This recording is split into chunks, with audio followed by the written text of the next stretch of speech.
Jay-Z ended up changing my life. Reasonable Doubt, it was like the Bible. I'm around people like Pharrell Williams, Isaac Hayes, Mariah Carey, and I'm in the Mystical Shake It Fast video. I'm trying to find things to do with this money. I got policemen on actual pay. It says Kingpin, which is me, was getting 30 keys a month from source J 384 months. I got to fight for my life. He said, and I'm gonna tell you this right here. You could be in for a fight. My uncle, like he's the first person I saw count 250,000, like cash money. Like sitting there and I'm looking at him. He's sitting there on my grandma's couch. He's smoking his blunt, and he's counting the money. I heard him say, "All right, that's 100, that's 250." I'm like 250, like, and I'm at the time stealing candy and selling it in school. How old are you? I'm like 13. Right. Yeah, probably like. Yeah, about like 12, 13, elementary. Right. I got the high on junior high when I was 14, but that was my lick. I'm watching him and I'm seeing the plate with the coke under the couch, but then also seeing the bricks of cocaine sitting there too. And I'm like, man, all this going on at my grandma's house.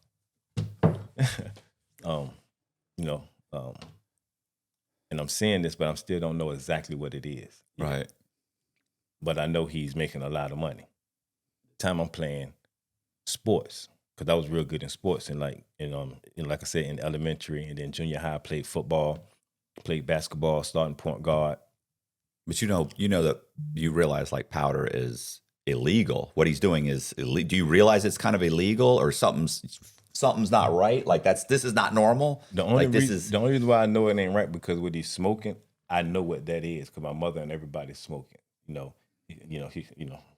So as he's smoking it, I'm like, I know you ain't supposed to be doing that, and you ain't supposed to be doing it in grandma's house. Right. You know what I'm saying? But as far as the white stuff and the money and all that, nah. But I wanted to find out. So as I'm playing sports, at the same time, I'm like, nah, I need to see what he's doing. But now I'm in junior high. As I'm in junior high, because I had little dealings with smoke. Like in elementary, going into junior high. But now in junior high, I'm going across to another neighborhood, and now I'm seeing what he got on the couch, what he got on the table. Mm-hmm. So I'm seeing that, and I'm like, okay, all right, the guys out here is breaking it down, what he got. But that's all I'm seeing at the time. So I'm like, all right, cool. I got to figure out how I can get some of that, so I can go take it across the street and start making that 250,000. So that was my whole mission right there, was to figure out how to make 250,000 like my uncle had. Okay. How does that? Well, I mean, you're also still 13 years old. I'm assuming it's difficult to break into the industry at 13. I'm hoping. Yeah, it's not. Well, not. And this is your uncle. So like I said, so first I was selling like bud. So I already knew the whole language in selling. Right. So now all I had to do was try to figure that out. But before too long, like, so I got a brother. So I got a stepbrother. So I got two sisters, Shayna and Tanisha, and a stepbrother named Kenny. And good guy, but he used to go hard. He used to go real hard. Pause. And he that's who used to steal my candy. Right? He used to steal the candy and I used to sell it. Like I was just a master, right. Breaking it down, writing down how many Snickers I got, how many, you know what I'm saying? That was just always my thing. But he was the one who was going to get it. So, I always had to split it with him. So he ended up going into my other uncle's closet and bringing me back some of his drugs. Right. And as I'm getting it, I'm seeing it, and I'm like, dang, all right. I had to find out what to do with it, so I really didn't know. But I had a cousin that was down the street who I knew he did the same thing. I had a couple of cousins actually, but it still wasn't looking like. It was two different things. So what he had on the table, and what was the guys who was selling in the neighborhood, theirs was hard and his was soft. So he was selling powder and they were selling rocks. Yeah. Okay. So So like I said, I never get a chance to even see the whole thing until now. Right. So I'm not knowing that transferred into that until I'm out there. So now when I'm on the corner, I'm seeing the guys, And I ended up learning the game from stealing it from my uncle. So once that happened, I ended up so I'm on the corner every day, learning how to do the game. I got my guys and stuff, I grew up with. It's probably like 7 of us in the neighborhood. And we all running the cars. I'm talking about cars pulling up. Whoever the fastest. Yeah, you're selling like you're a corner drug dealer. You're just selling dime bags on the corner or whatever. Dime bags. Rocks on the corner or whatever. And I used to buy, once I couldn't get the drugs no more from my brother stealing it, and now I'm starting to try to find certain people to buy it from, everybody on the corner got the same drugs. So it's whoever get there first. Right. You know what I mean? But until I had to learn how to say, because I was fast, but then it becomes a problem. Like, man, come on, we got to take turns. You know what I mean? So we growing up, you're like, nah, we got to share now because you beating everybody to the sales. Right. So, start conflict. So then I said, you know what? I got to figure out a way how not to make everybody mad, but get them things to come to me. Let's go outside the hood and get work from somebody else. Make sure it's a little better. Right. So I started going to another neighborhood called Lake Edwards. And it was these guys named Ernest and Pimp. All them guys was like rocking too. So I ended up hollering at them and bringing drugs out my neighborhood. Right. And so what are you saying? It's better? You're saying it's not cut? No, I mean, because everybody cook different. Right. So back then, like I said, I'm getting 2 for $20. So all I do is want to just spend $20, make 40, come back, spend $20, make 40. But now as I'm getting bigger with the 8 balls and the quarters and things like that, now I'm getting from these guys over here is different than over here. Because whoever these guys, like we all getting it from, they starting to put more bake on it. And It ain't really that good because they know everybody got it. Yeah. We all dealing with the same people. Yeah. You know what I'm saying? So now with me going over here, I'm coming back now. You have a better quality product, so people want to come to you. Now it doesn't matter who makes it to the car first. They want to talk to Tony. I got a smoker. Right. I got a straight smoker out. Right. A straight smoker. Because like Virginia Beach is like, we didn't sell D. You know what I'm saying? We didn't sell that dog food. You know what I'm saying? It's like, that's a Portsmouth thing, Norfolk thing. Out here, if you sell that D, like they coming. But you got a smoker, everybody coming to you. So now I'm sitting back. So as I'm sitting back, everybody's still running to the cars. Like, it was this lady called White Lady Honcha, we used to call her, right? And she used to run through the field, holding her money in her hand. I'm talking about, and she's like coming through. I'm talking about, and she got probably like $300. As she's running, and we used to see her, you start running to her. So everybody running to her. So, I used to run to her, beat everybody, and we actually meet, whatever. But she used to deal with whoever gets to her first. And it was people with fake work or whoever who used to beat her. And she gonna buy it because she's scared, because she want it. So even though know that yours is fake, she gonna say, how about I give you 50 and let me spend it with your friend. Let me spend the rest with your friend over there. The guy, she didn't want to. She didn't want to upset him and stuff because she, But then there came a time you see people running to her. Now she coming and she's running and she's running past them. Right. Now I'm sitting back chilling. She's come running to me. Yeah. You know what I'm saying? Because I got that smoker. Yeah. Right. So now's becoming the time. It's like, because when you growing up in a certain area, right, and you're gonna have that jealousy and envy and all that. Right. So it was the thing for me I had to get off the corner. Right. It was a thing like I was just one of them ones that's like, I got to try to figure out again how to get from where I am on this corner to get to riding, so I can sell off my page or however it's going to be. Because I got tired of like all the jump outs. Like I'm talking about, I used to run so much to a point, you know how I did. I don't know, have you ever been on the corner? Hell no. But from just hiding stuff and then going in fiend houses, like I did like all of that. I mean, I've talked to tons of these guys in prison. They're just talking about the cops are either showing up and grabbing a bunch of guys, or the other drug dealers, or there are guys that what do they call them? Not stick up men. They call them or jump out. What are they? The jump out. Where it's just other guys in the neighborhood. They just all they do is rob drug dealers, and they just jump out and they with a gun and boom, get on the ground, give me your shit, give me your shit. And sometimes these guys they get robbed so much that they won't even give it up. They just try and run, or they'll start arguing with them, or they'll struggle for the gun. It's like, what are you talking about? They're like, nah, bro, you get robbed so much. You realize these guys may or may not shoot you. Maybe they'll shoot you, but it'll be in the leg. And, like it's a whole argument. Remember the guy, Stu? Stu was a jump out guy. Only I don't think Stu had a car. I had a buddy named Stu. But this has just always killed me. Stu had been shot 3 times, twice by himself. Because he'd run up and grab, and the guys would yank, and he'd pull the trigger. He'd shot himself once in the hand, once in the...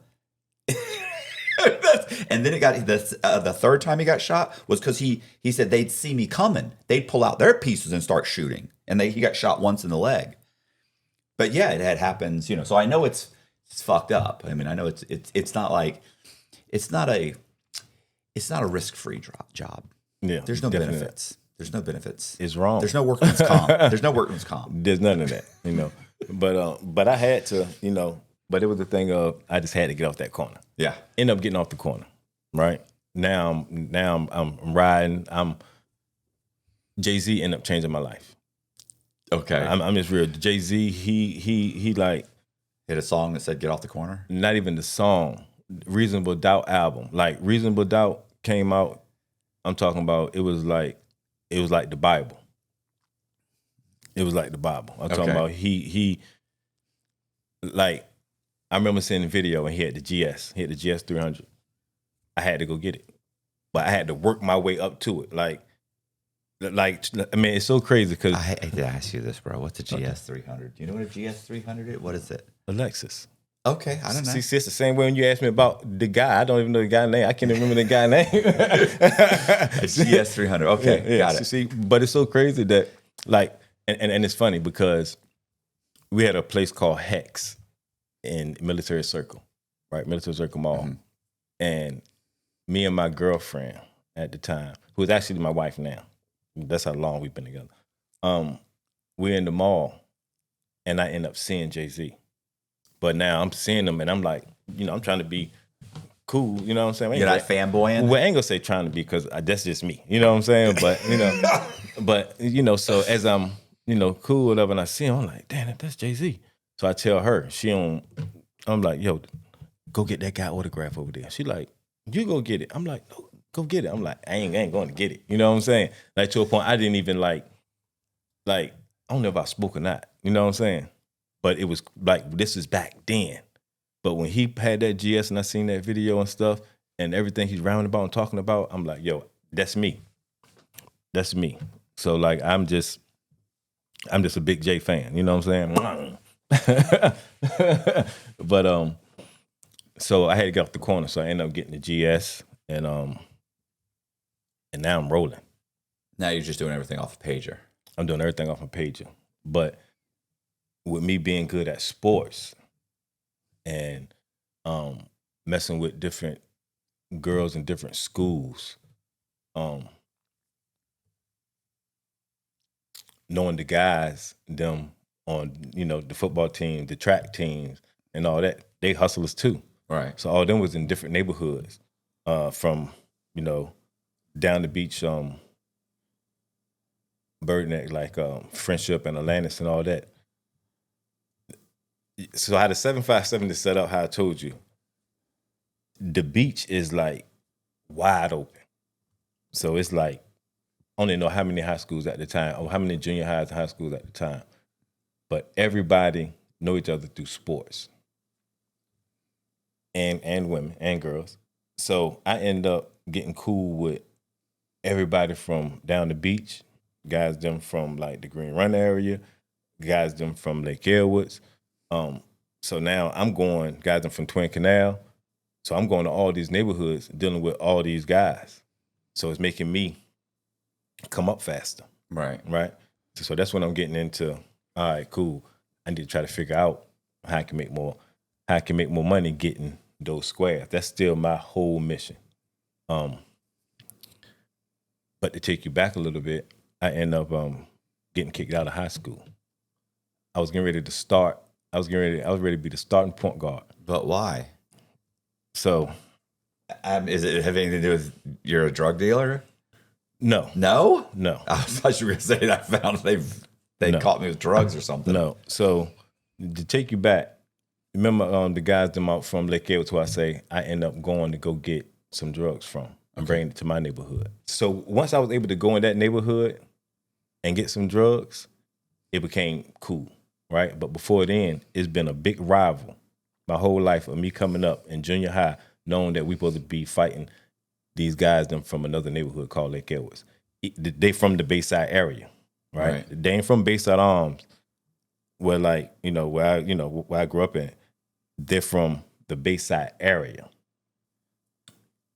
So we used to fight them all the time. Go out there, fight them, and etc. It ended up becoming a time right before then that we all before I end up going over there, meeting them guys, we used to, I'm talking about we talking about 30 years. My older cousins, them, used to clash with them. Generations used to always fight these guys. Mm-hmm. That's just what it was. One day, I'm coming in school. I got my jersey on, all that. And the guys from my neighborhood end up getting in a fight with the guys from Lake Edwards. Now, it's crazy because I end up forming not bond at the time, but I knew a lot of them guys, and I had a cousin over there and this and that. But still at the same time, once I seen my guys and them starting to fight, mm-hmm. I had no choice but to jump in. It sound crazy now, right? And I would have still did it. But it sounds crazy now because nowadays, this generation, they're a little more smarter that you got people who actually keep them away from that. But my mentality growing up is, we all grew up together like brothers. So you can't do that. You know what I'm saying? You can't not fight. You know what I'm saying? It's just that I can't hit my cousin. Yeah. You know what I'm saying? So I jumped in that fight. Ended up getting expelled. End up going back to high school to graduate because my mom was like, hey, listen, you work too hard, you got 11th grade, So I said, all right, Mom, I'm going to go ahead and I'm going to go back. So I ended up going to Princess Anne High School and then transferring to an alternative school. Because once I did go back to high school, by this time I'm counting 250,000. You know what I'm saying? It's like, I'm like, I don't want to be here, but I had to do it for my mom. So I went to an alternative school called Richard Milburn, which where all the bad kids and all that stuff was. So I ended up graduating. Fast forward, them same guys who I fought, I ended up dealing with. Right. Because now I got to work. So I was going down to, the beach areas and the green run areas and all that. Now I'm going over there and I'm dealing with the generation right under me. A guy by the name of Jabari and Lil Rel, they end up passing. How about a lot of people? I bet you know a lot of people that pass. You know what I'm saying? Oh man, and to the streets. I told Colby this. I wrote a book about a serial killer. It's actually kind of a satire, but I had to research unsolved homicides. Listen, the amount of black guys being shot randomly, just drive-by shootings, it surpasses white guys being shot by, it's astronomical. We're talking about it's like a 70, it's like out of 10, 70% of these guys are black guys just being shot left and right, just from that are unsolved. Yeah. And I'm thinking, and look, let's face it, it's less than 15% of the population. And yet, and these are unsolved, and these are drive-bys too, because they're probably gang related. Yeah, because I got my wife's brother. He got killed. Early on, I'm talking about, I was probably 13, and somebody had went in his house and shot him in the head when he was on the couch. and they never solved that. And so like I know how senseless things be, but it's so crazy because even with now, I end up hopping out the street, like far as when it came to violence, because it was a time period where I was. That's why you said you wanted to get off the corner. You can't keep doing that. That's why you wanted to. But it turned to also, but right before then, I was one of the ones who was wild with that pistol. You know what I mean? Like, but I was always that. You ever heard of a nice drug dealer? No. No. No. I mean, like I was a nice, kind-hearted drug dealer. Right. Like it sounds crazy. It sounds like it don't mix, but that's what I was. You know what I mean? It's like I was soft. Right. Right. But that came with. But people also want to deal with you more then. But then also people want to take advantage of you more. They take advantage of you more too. So it's a hard line there. A very, but I was raised with women. You know what I mean? And then now, and I got 3 daughters, and so it's like my emotional it's like, wow. But it goes all the way back to then. What made me even hop out? Well, I knew that life, as far as with violence, wasn't about me. I had shot this guy before, young, trying to come up. And this is like soon as I got off the corner, I'm like with this other guy, and just so happened he's riding, and he sees these dudes and them in his car. So he look over and he's like, "Yo, that's such and such." I'm like, "Yeah." He like, "Man, they got it." I'm like, "All right." You know what I mean? So I'm not even thinking about doing, robbing this and that, but I keep my gun on me, at the time. And also he said, I see him bust a left and he's behind him. I'm like, what's going on? So he was like, "Yo, we got to get him now." I'm like, "Get him?" And this is the first time, and that's what my first time robbing somebody. But this is my first time robbing it with him. I already knew, his work, you know what I'm saying? But now I'm getting caught it's like I'm not even in the car with him. He's driving and I'm on the passenger side. And he like, "Yo," and he's following. I'm like, "What's going on?" So so as we pull in to where we was at, he hop out and he grabbed the mask. He come back. He was like, "Here, come on, throw me a mask too." I'm like, "Yo, this dude, he got a mask and everything." I actually talk about this in my book. Yeah. Because again, like I said, I got the book. I'm gonna reissue the book. You know what I mean? I'm gonna go ahead and put it out. So y'all go in the link. I'm a promoter, man. Right. So anyway, no, we're gonna put the link in the description box. I'm messing with you. But he handed me this mask. So now I'm actually putting this mask on, right? Because now was saying I'm not interested in taking part in this in this robbery. That wasn't the suggestion. That wasn't an option. No? Okay, so just imagine. So just real quick. Imagine you telling a person that who already got a mask in the trunk, and you already know you don't want to have a. I mean, it's my man, but you know what I'm saying. But it's like I told you, when I got kicked out of school, I had to fight. Right. My man ready to go. I gotta go. But it's crazy because I'm putting this mask on, and the mask is like too big. Like it's like crazy. Like so I'm like nervous, scared to death. That's why I'm saying I know I'm not about that. I know I'm not about that. I'm talking about and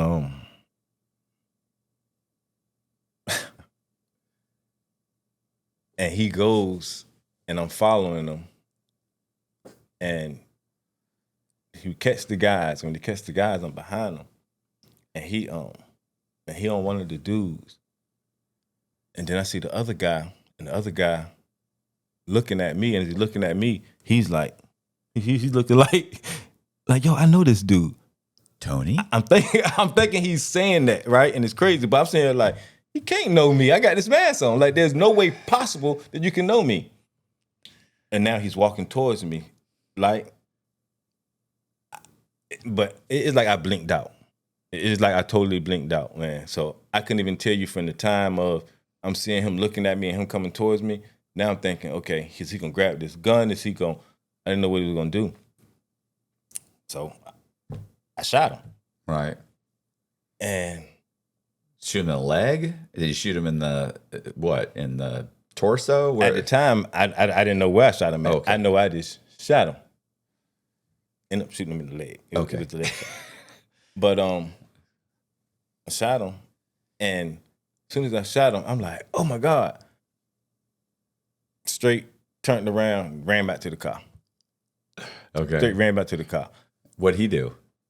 He I dropped. ran to the car, right? No, what did he do? Who? Him, the guy you just shot. Did he drop? Did he run? I don't know. I ran. Oh, okay. But I'm going to tell you another reason why, right? I wasn't trying to shoot him. I'm just being real. I wasn't trying to shoot him, right? I was trying to give a warning because my man who I was with had the other guy and was ready to take him in the crib. Right.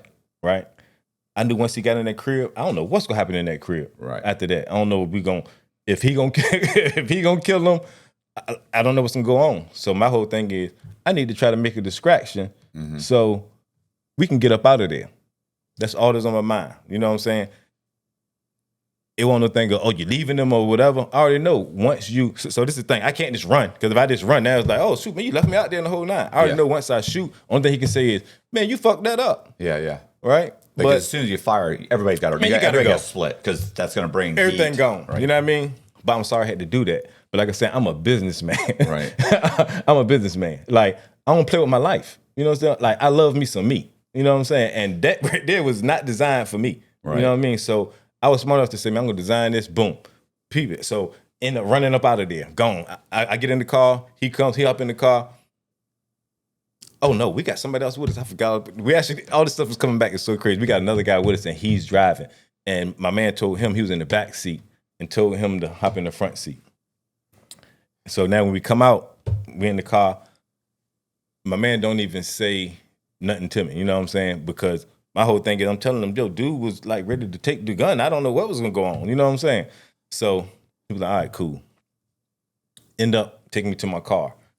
I end up hopping in the car. Guess what I do? Take a while, guess what I do? Drive back to the scene? Yes.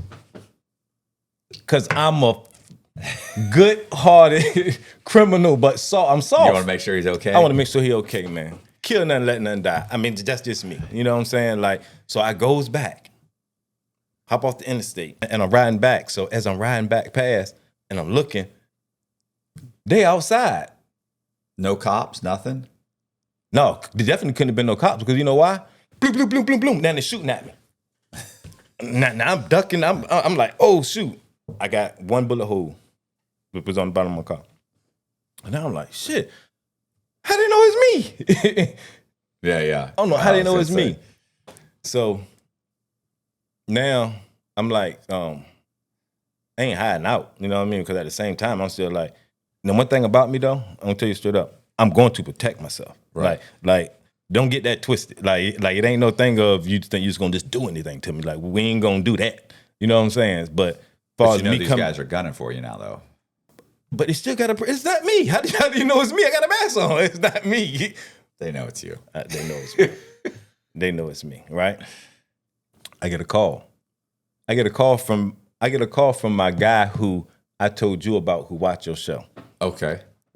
The same guy who I told you, I said, yo, I know some real guys who actually watch your show. Yeah. You know what I'm saying? I got a call from him. And he said, hey, yo, bro. Well, he didn't use the word bro at the time. People weren't saying bro. But he was like, yo, you know that thing? I was like, yeah. Everything cool with that? I was like, yeah. He was like, yeah. Everything good. So I was like, all right, cool. When I got a chance to really talk to my man, he was like, yeah, I told him, yo, just leave that alone. You know what I'm saying? I was like, all right. Me and the dude, like, I knew the dude. Like, he's from my area. Yeah. You know what I mean? And it was, but it messed with me for a minute. You know what I'm saying? So I just didn't like crime. You know what I mean? Like, it was crazy. But this was so bad. That one was my first time with them. Why I still went back on another one. But this time, I'm just the driver.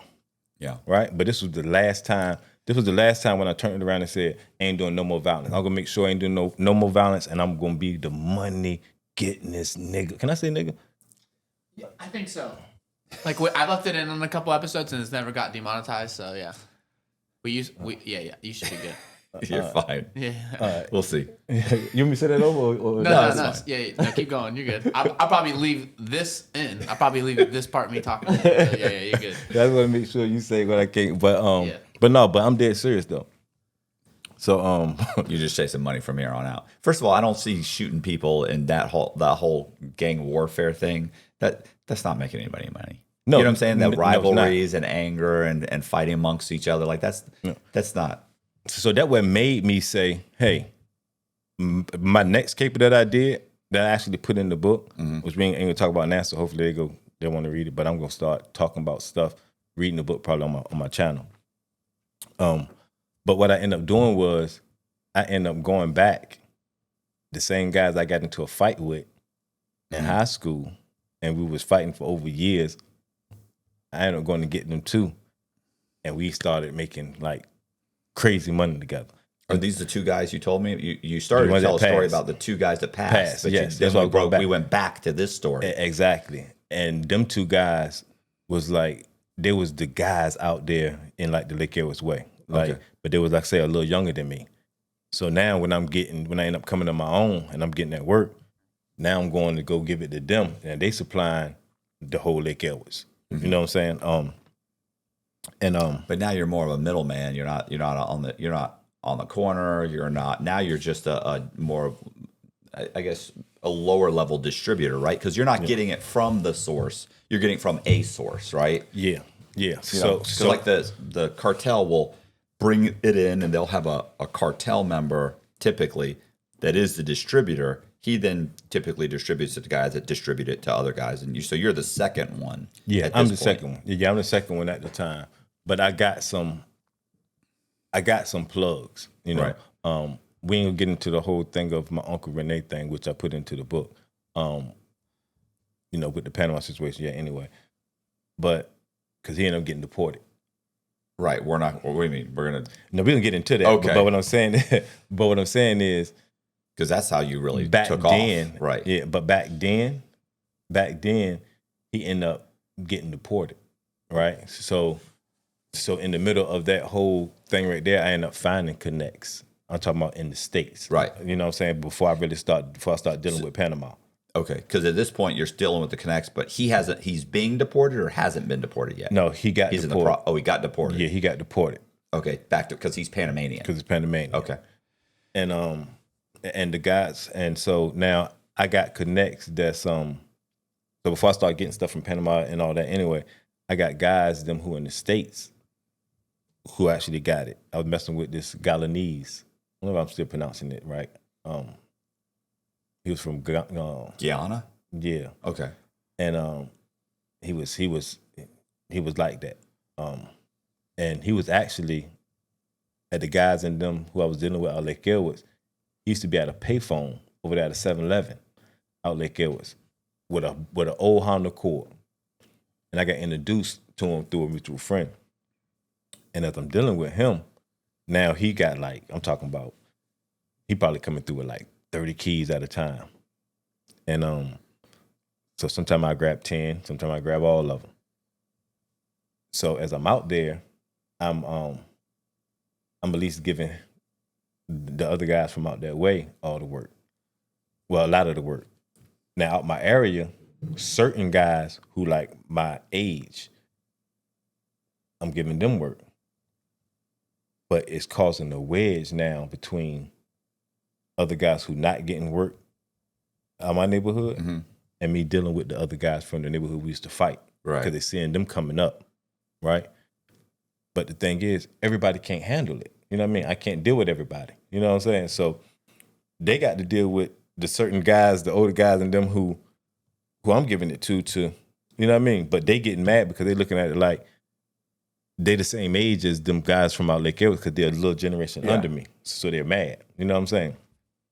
But I'm actually dealing with him, and then I'm also dealing with other guys and them in Virginia who actually got it. Because you understand, Virginia, that's where everybody was coming at. You know, guys and them from New York and stuff like that.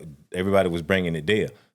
So even though they was coming, we got some real, like Virginia boys really get that real money. I'm talking about like, they just a lot of them didn't take the chance to go and get it theirself.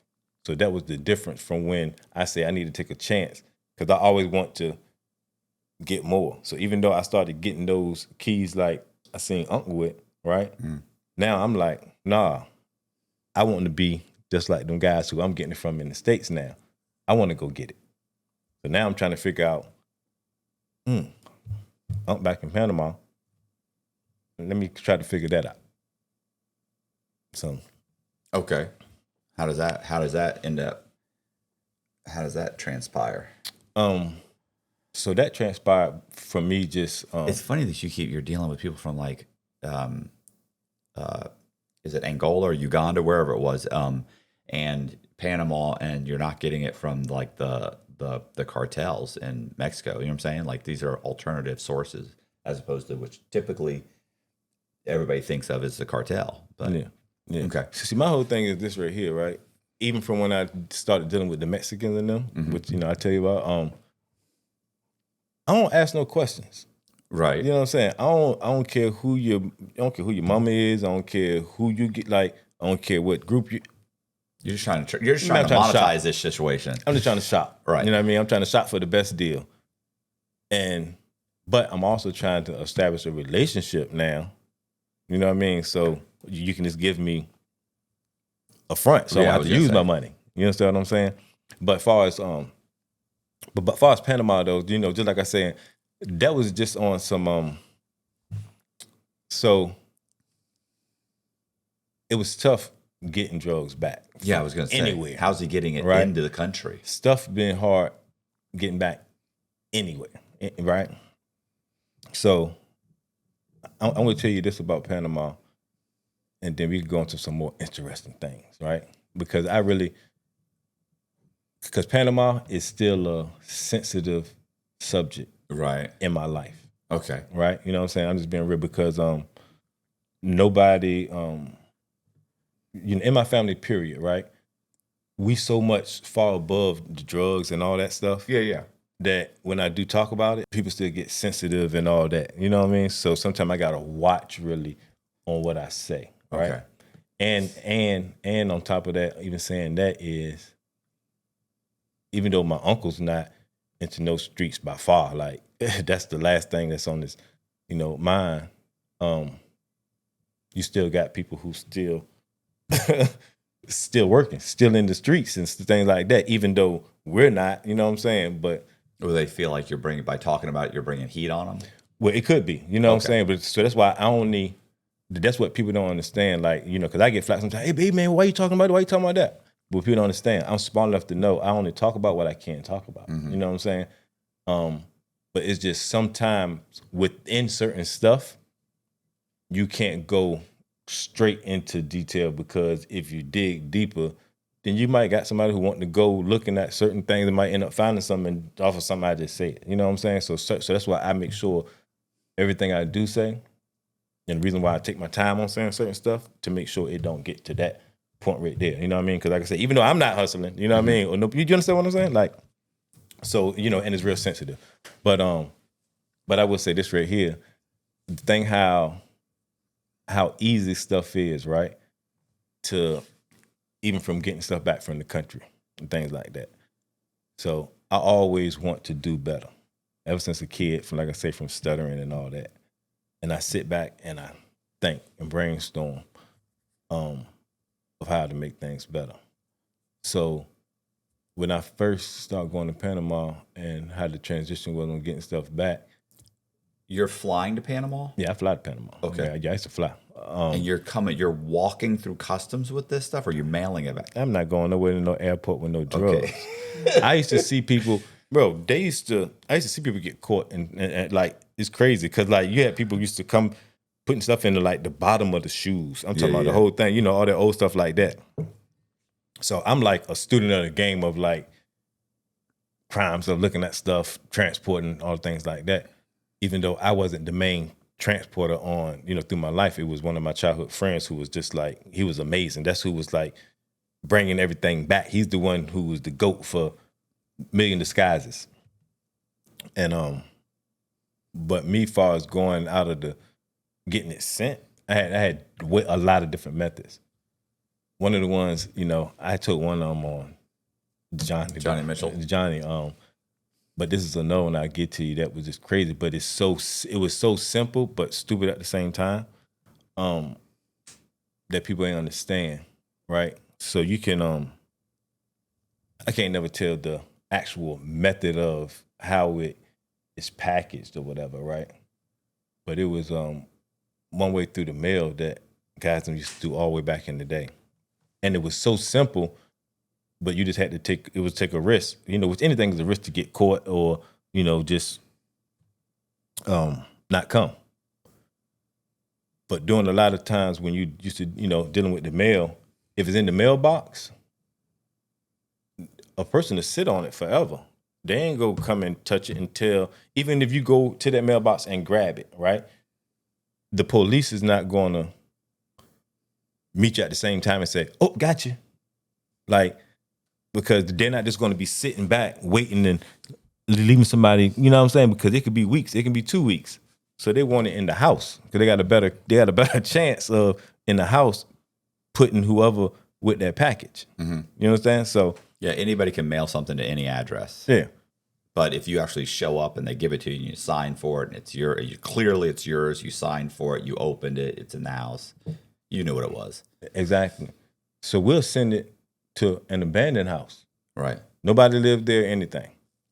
I used to do that with credit cards. When I steal an identity and I order credit cards, I'd mail it to an abandoned house. Exactly. So you can send like a half or whatever.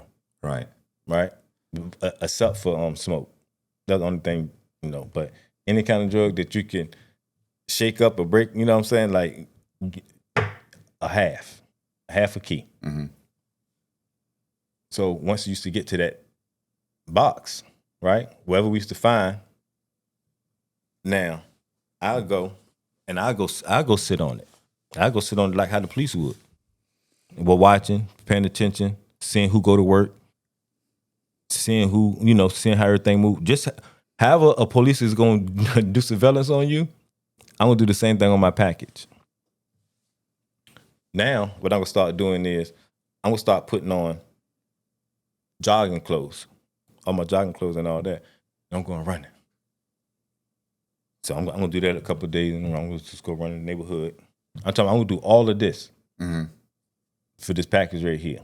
Hopefully that they don't take it and go, because you got a time period now before they try to return it and send it somewhere or whatever it's going to be if it's just sitting there. I go run,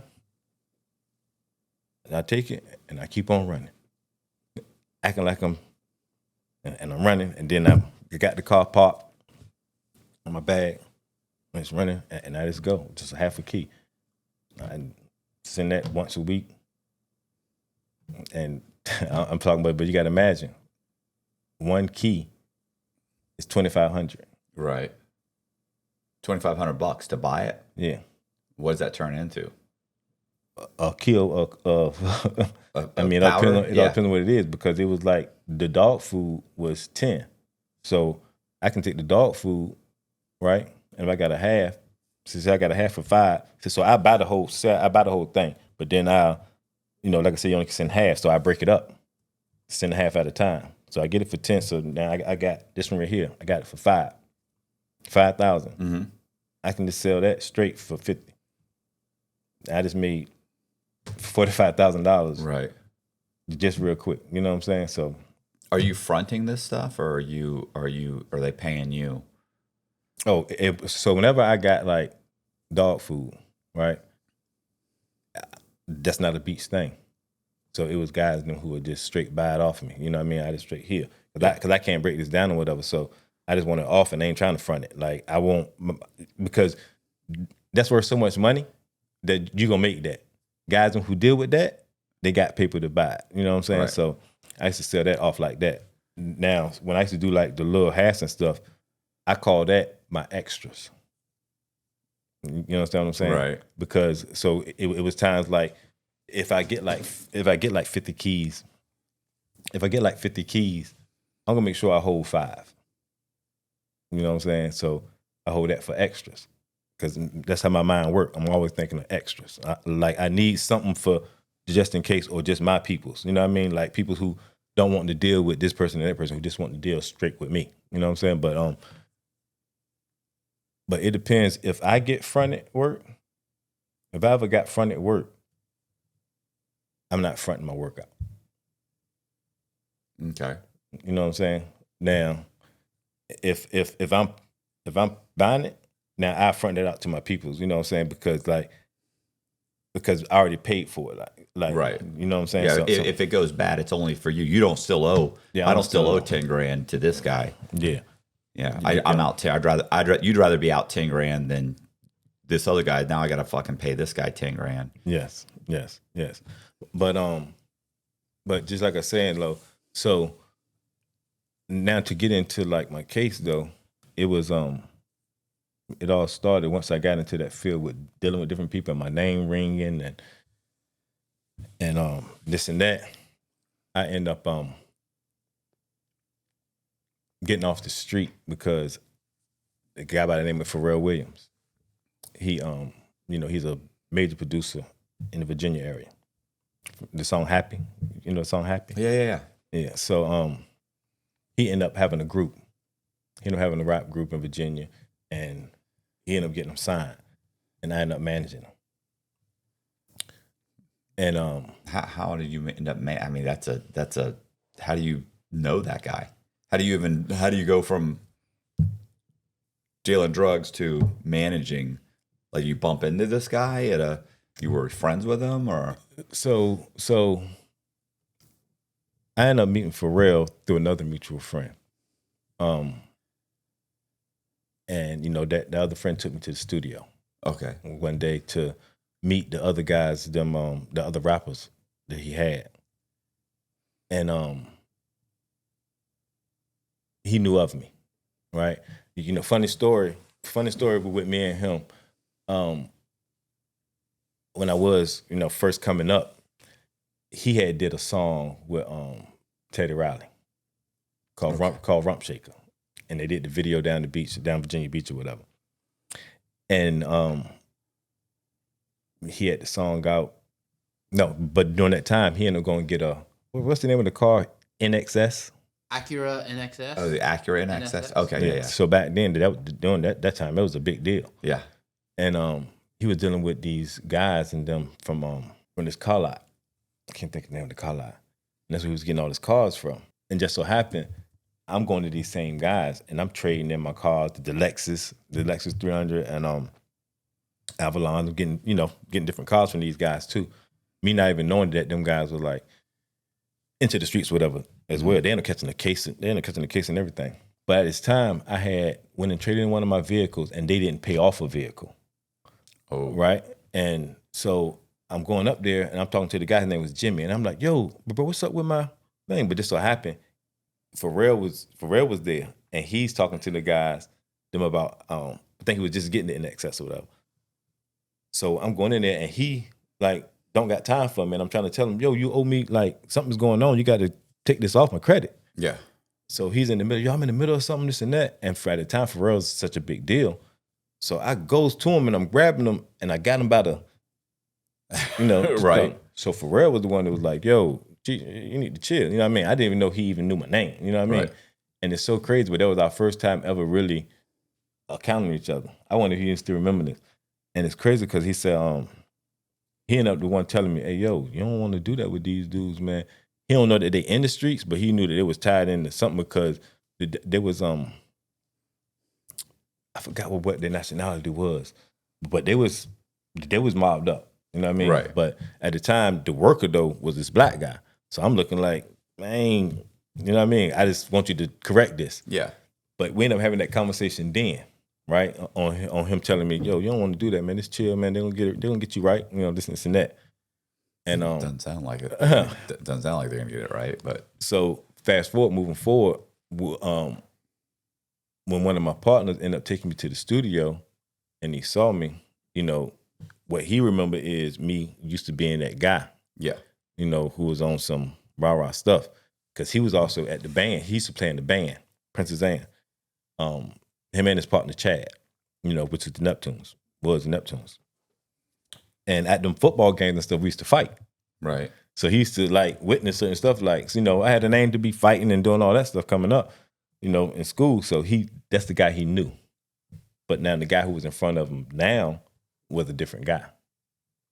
And so I ended up becoming their manager based off of not only that meeting, but from coming around and hanging around, whatever. So I ended up becoming the group that he signed. I'm becoming their manager. Yeah, so I ended up becoming their manager right before I became in the industry, right? I got to take you back. I end up dealing with this guy from New York, but he was getting from this other guy from New York who was in Atlanta now, right? So he's coming and he's bringing me, I bought like 2 keys, I think, from this guy at the time, because I just like wanted to see what it was about. And I grabbed the 2 keys, and just so happened, when I got the 2 keys from a third party guy who turned me on to him, that plug who he dealt with, he ended up contacting me, right, through somebody else. All right. So I ended up calling him back. So just like when I started dealing with him, he couldn't fulfill how much I wanted, because I'm like, yo, I get 10 at a time. So he ended up turning me on to this other guy who was in Atlanta, who was from New York. His name was JB, right? And it was said he was connected to BMF some kind of way, right?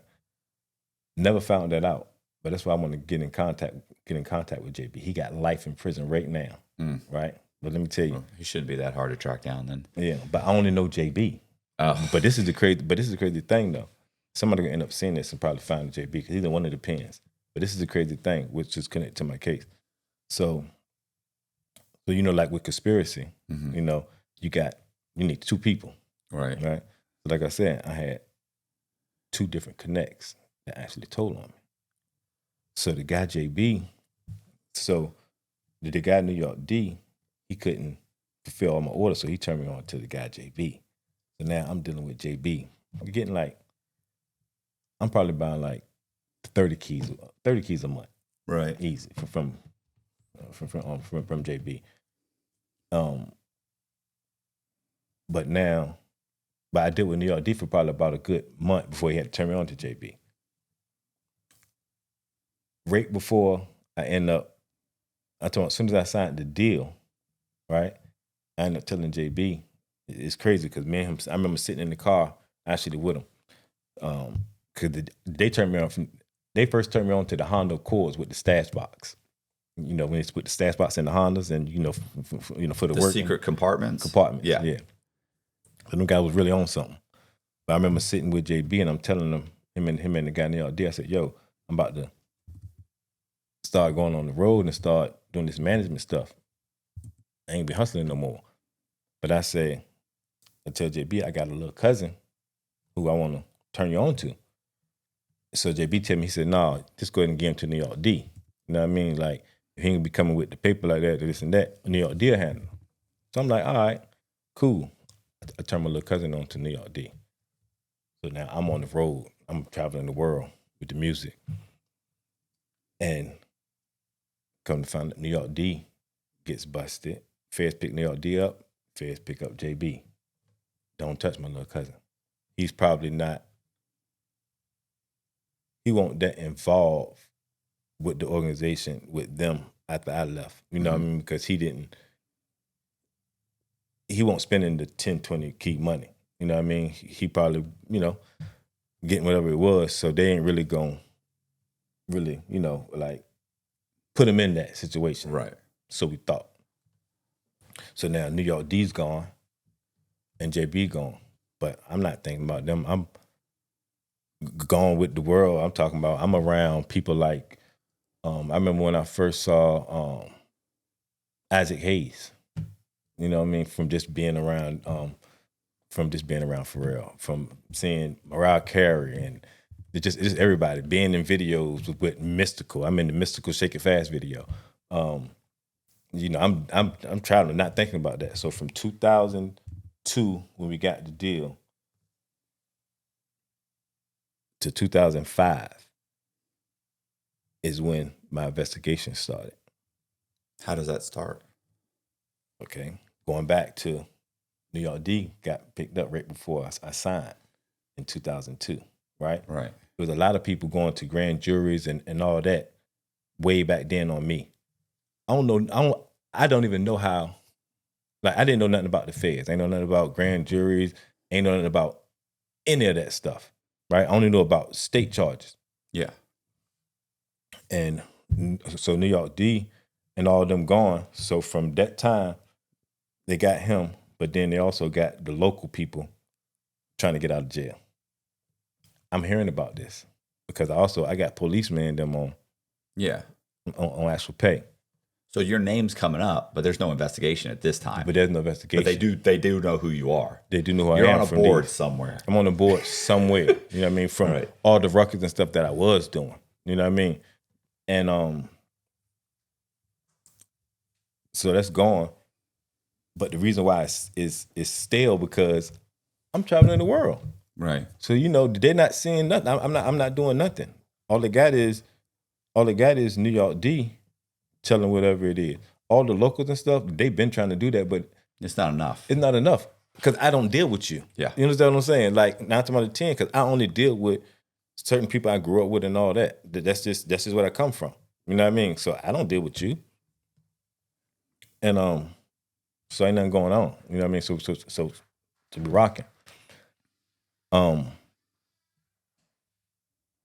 when I'm into music, that's when I end up going on the road, because I used to go on the road a lot, even though I wasn't their road manager. I was their manager. I used to just go on the road a lot to politic. You know what I mean? Because I figure if I'm sitting at home, I can't make no money at home on the phone. I want to be out there because remember what I was about to say, with me being on the road. I'm going back to a little bit of talking about just the hustle of things, right? It's just like in any business, even dealing with the president. You got to go out there and shake hands and kiss babies. Yeah. You just have to. You know what I mean? Like, so that's what I pride myself on, being out there. You know what I mean? I can make more money, right? So I'm on the road with them heavy. Also got the street mentality, but I ain't touching no drugs, not thinking about no drugs or any of that. And I ended up meeting this guy named Lo. And he talking to me about like, yo, man, I'm getting this work. I'm getting all this and that. And I'm like, I don't even know this dude. I'm like, is he the police? But for some odd reason, he gets in people's ears and this and that. So people want to mess with him. So I'm like, all right, cool. So I'm letting him go ahead and rock. And so after about 5 years, go ahead. But you're letting him what? I'm letting him go ahead and deal with my folks because you're not dealing with it, but you're yeah, I'm not even making no money off of it. I'm not making nothing. I'm just letting them eat, the ones who want to be in the street. Yeah. Right. But then there came a time when now he comes to me, right? And it's kind of like he set me up. He got 20 keys. Do you feel like that he's setting you up at the time? No, so me and him got, because you know him at this point. But let me tell you, so how me and him got close, because this is very important, right? Me and him got cool because he was telling me about how much, drugs and this and that. So I'm figuring, all right, you got some money or whatever. And I know what he's doing as far as getting to work to Virginia or whatever from Atlanta. I tell him, me and him got cool. So he like, yo, come on, fly out here to Atlanta, come on party with me, this and that. So I'm like, all right, cool. So I start flying to Atlanta. Me and him hanging out, chilling, going to clubs, partying. And it's all bad. Yeah. So one day he's taking me to the airport. So he tell me, he said, yo, listen, I gotta stop and go check this crib out, right? So we actually go, and it's a gated community, and they got 3 floors, right? So we go, and he talking to the lady, this and that, and she like, it costs only it was like $2,100 a month. And so he like, yeah, I want to get it, and this and that. So he get it. I'm talking about, he said, send the paperwork, this and that. but he's talking big. Like that's what he do. He talks so big. You know what I mean? He'll make you seem like he got money. You know what I'm saying? Like a lot of money. And but like I said, me and him never like dealt directly. So he says, as he go take me to the airport, he said, yo, you can have that downstairs room if you want it. So I'm like, dang, I can have a place that I can just run back and forth and this and that instead of staying at the hotels. I'm like, he's like, yeah, we just split it. And like the third floor was like the living room, and then you can go on the roof. I'm talking about it was fly. End up getting it. We end up rocking for about, I say 2-3 months. And one day he come to me, he said, hey, I'm about to head out, right? I got to go out for a few. I'm only gone for a couple of weeks. He says, I got 10 keys. I got 20 keys. And I tried to see if your people want to buy them from me because I'm going to be gone for a while. So I'm sitting there like, dang. And at the time now, money is like, so right then, my bills alone was probably like $25,000 a month. Right. Just off of just taking care of people, certain things. And so that $2,500, and the music game slowed up because we was going through so Pharrell was going through a pissing match with a guy named, head of the label named Barry Wise. So now stuff is like at a standstill. There's no money being made in the music. So that's why now I'm hopping back in. Right. So now, I tell the guy Mello, I said, listen, give me the 20 keys. I paid for 10 of them. And I'll hold on to the other 10. When you get back, I got the bread for you. So he like, all right, man, cool. You can tell he was kind of hesitant on doing it, but I'm like, all right. He always talked big, this and that. So he ended up getting it to me. I'm talking about like a couple months passed. And I finally get a show booked in New York. A spot called Bed, Club Bed. And New York cat come up to me and he see me on the stage. I'm on the stage, I'm chilling this and that. I got my chains on and stuff. And he's looking at me. And I see this dude looking at me. So I'm like, after the show, he come up to me, he like, yo, you Geezy? I'm like, yeah. What's up? He like, yo, word, son, word. And he like, yo, Pike want you to call him. I'm like, want me to call him? Call him for what? He was like, man, they said you owe the Mexicans some money. I'm like, oh, for money? He's like, man, just call him. I'm like, man, I don't know about it, no money. So fast forward, he gave me the number. The next day, we ended up going to do Clinton Sparks. And I ended up calling him. So he said, listen, I need you to come on over here because you need to explain what's going on with them 20 keys.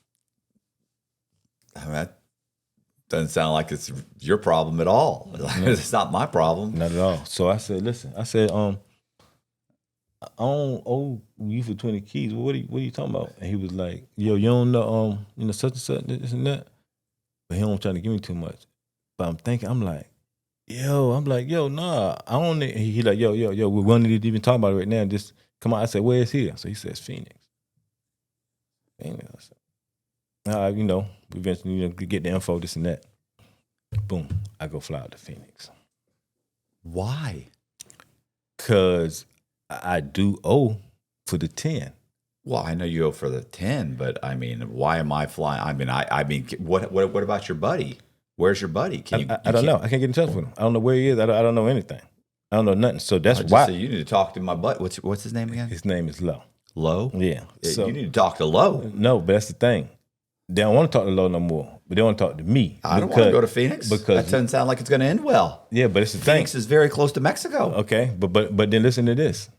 It's going to end well if I don't go, because now it seems like I do owe 20 and I'm hiding. So, it's all bad. It's all bad. It's all bad. It's all bad. All bad. So I go because I'm a businessman, man. I'm a businessman, right? And I'm gonna tell you what my mind frame was at the time, right? my whole mind frame at the time was, even when I was flying over there and everything, they want their money. I ain't bringing the money with me. Right. So if you want your money, I'm gonna tell you I got the money at the house. Send somebody and get the money. If you want the money, you ain't gonna kill me. I'm looking like you ain't gonna kill me. Because I'm gonna get in. I'm gonna say, hey, I got your money. Right. What we doing? You know what I'm saying? So I'm already looking at it like they ain't gonna kill me.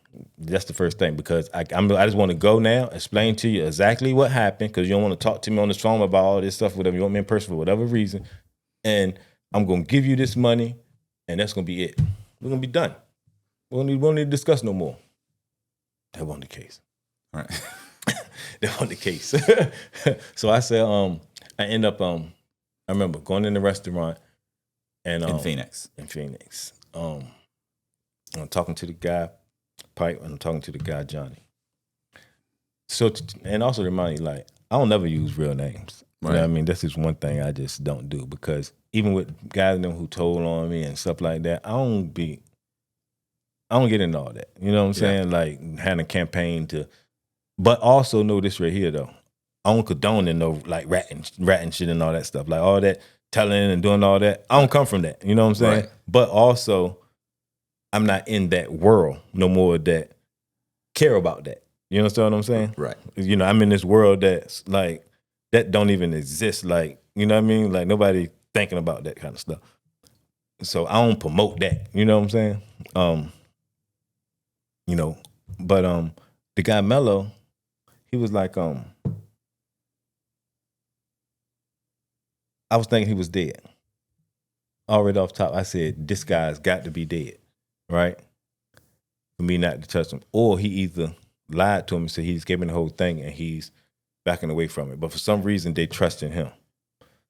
So as soon as I walk in there, first thing I say is, hey, I got your money. Dude Mello, he gave me 20. I paid him for the 10. Like, exactly how you just said it. Y'all need to holler at him. Yeah. But you can please come and get this money, man. Like, but let me ask y'all, where is Mello? Why haven't y'all hit him? And they said, they haven't talked to him. So I'm like, well, how you figure to call me? Right. So they're like, well, we ain't gonna worry about all that right now. We ain't worry about none of that. We want to know, do you want to work? I said, what? They said, we want to know, do you want to work? I said, work. They was like, yeah, we want to go ahead and continue to send the stuff there, so I said, well, I'm just like, that was my first thing that I took, even to hop back in the game. Yeah. So they was like, well, the same people who you sold that to, just give it to them, whatever, this and that. So I'm like, all right, cool. But I'm still saying that to say, when I get back, all y'all can get from me is that money I owe. Right. If y'all want me to give you any more money, think I'm paying for anything, ain't ready for that yet. Sure as shit, man. I get a call. There's a guy with a white van out front. Tell me to open the garage. That's right there when I know that I did make the right decision far as to go out there to Phoenix. Because I'm like, yo, I ain't even sure these dudes where I stay at. Like, that was the whole main thing of it all, of the severity of who I felt that I was dealing with. And I knew that one guy, Johnny, was somebody who was like of importance. Like, you know what I mean? Like I said, I never asked him who he was with or whatever. But I know some of the guys who used to come down with the other guy, Pipe, it was Pisces. Just regular Pisces. Mm-hmm. But you never told them where you lived, and you just get a phone call that says open the garage. Open the garage with my number. They had my number. He had my number. Tell me open the garage.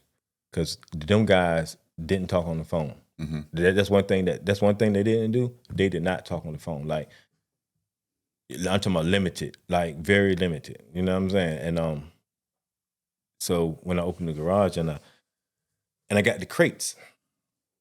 So how the crates? So dealing with FedEx. I know at the time dealing with FedEx.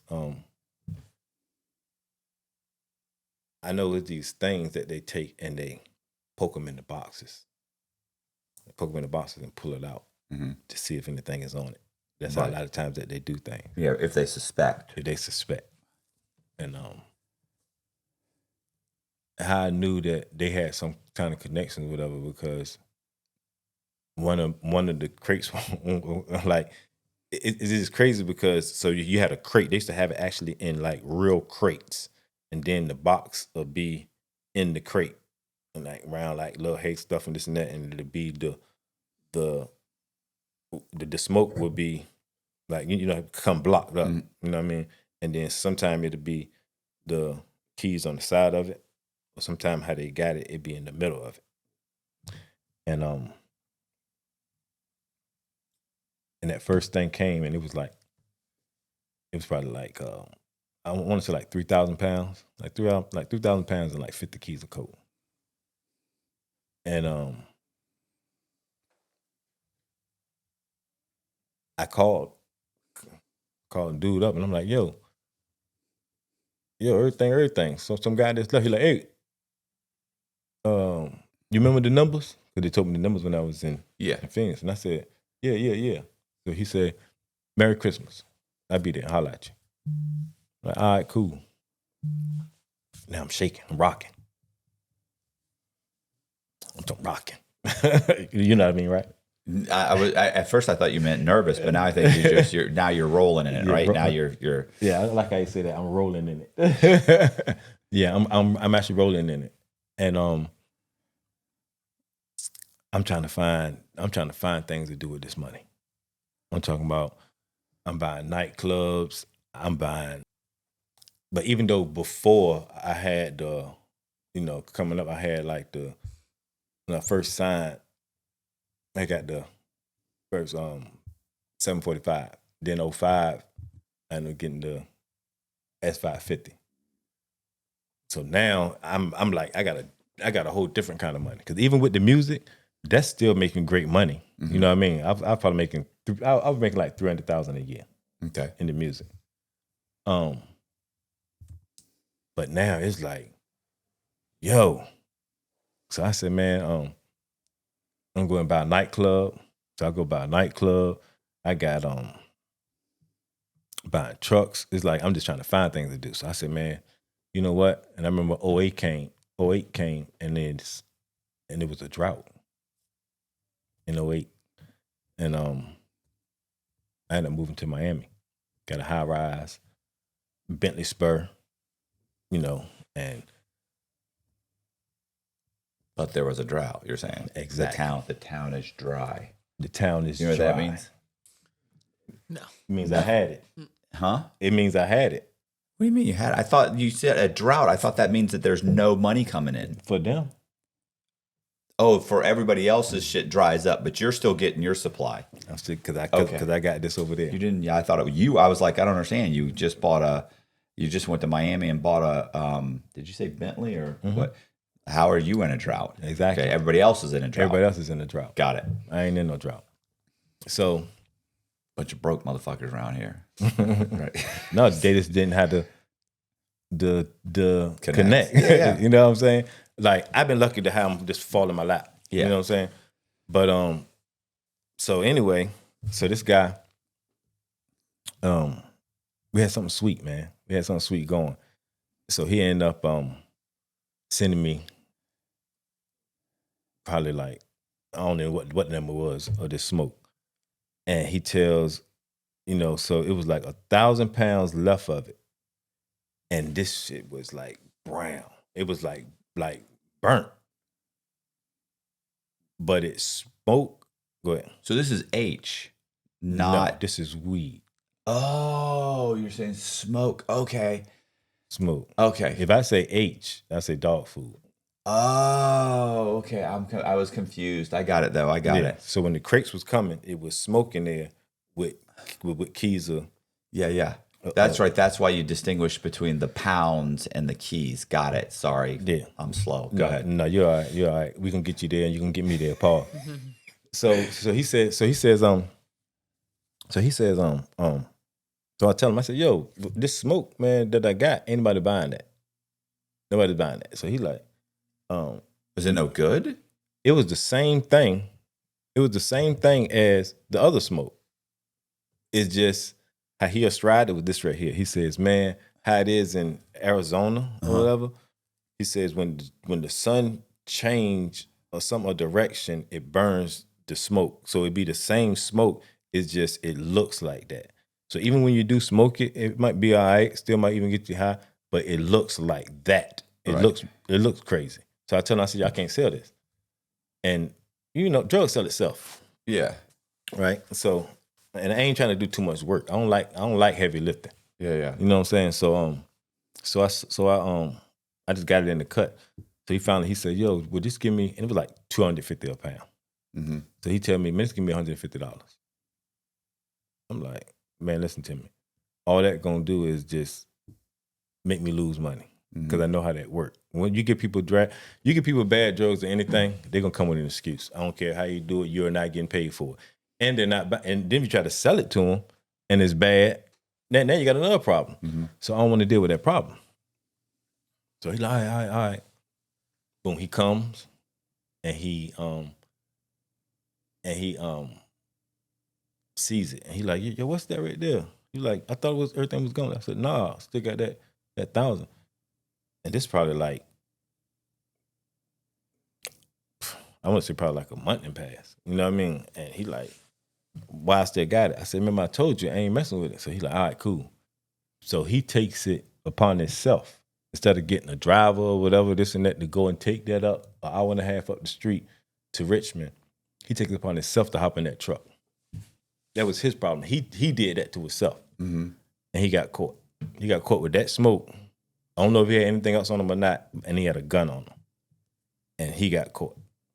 To just pull over on the highway, just interstate, just. Yep. Okay. And so now he's gone.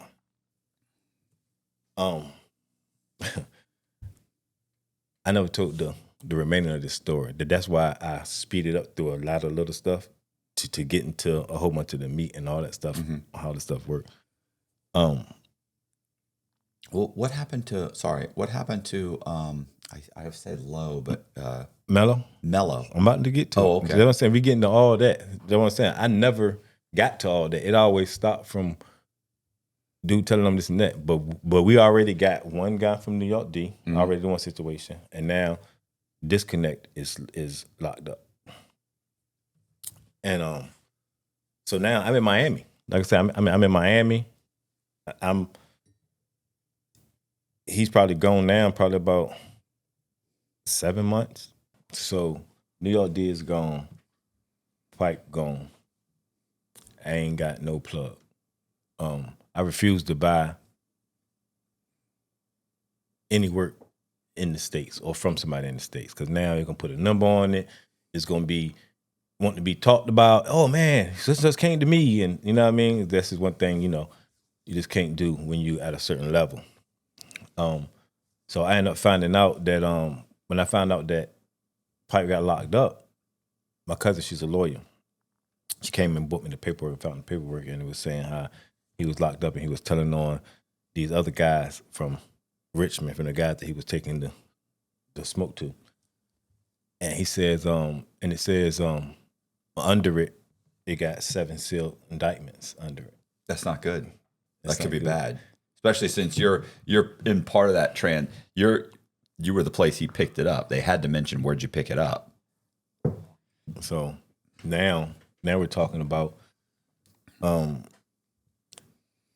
him is the second. He basically the nail in the coffin. With him getting caught. I can't believe he's talking at all. What about the code? Code?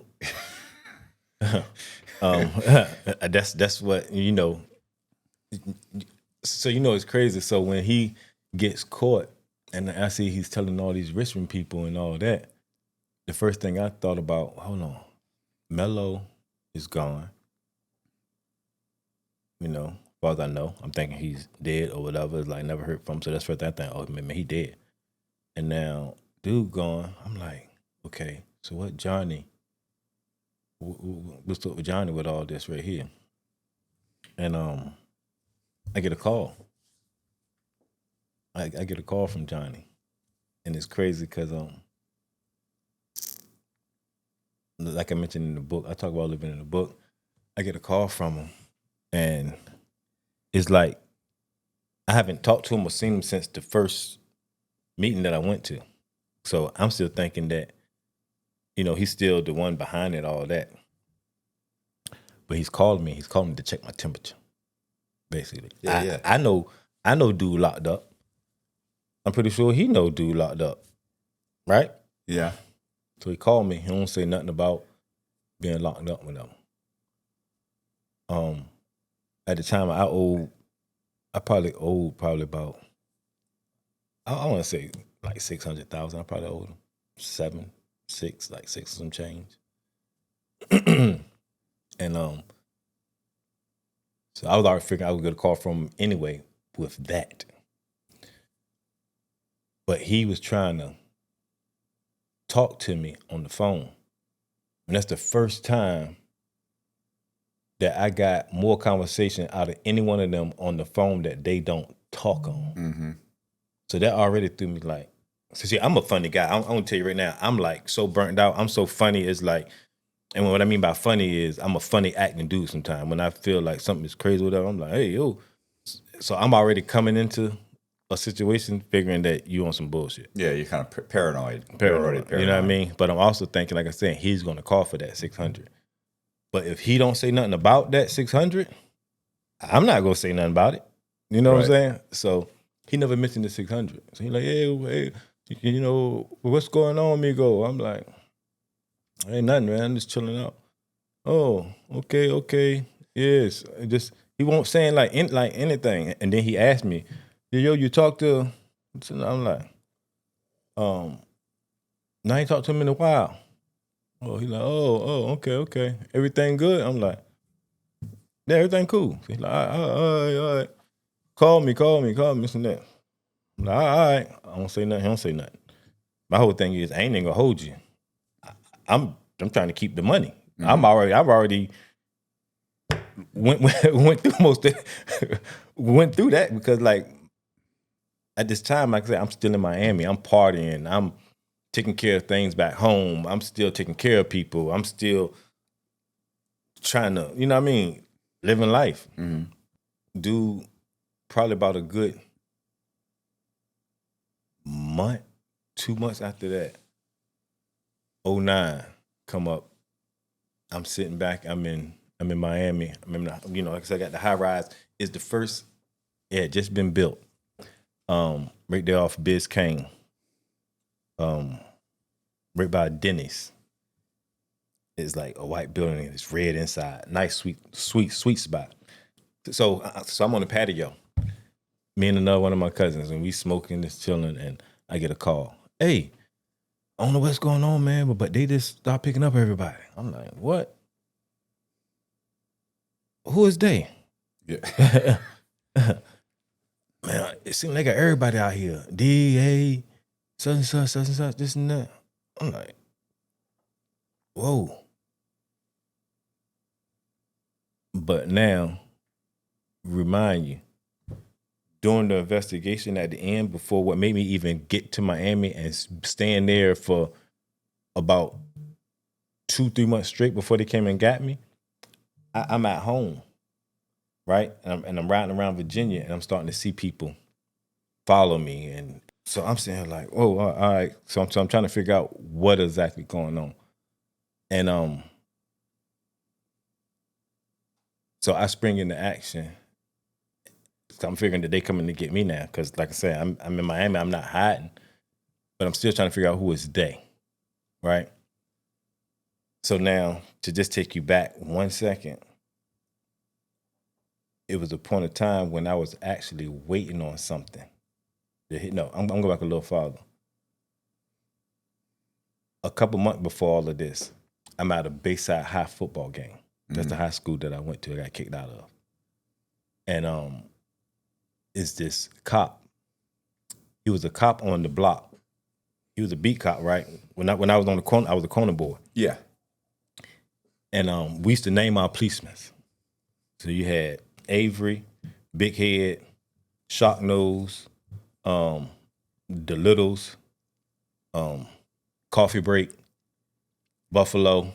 Like it was a couple like Like we name them to identify, yo, who coming? Yo, shot nose coming? Yo, such and such, whoever pulling through. Because when they pulling through, we know who can get out the car or who ain't. So based off of which name they call, we know how we got to move.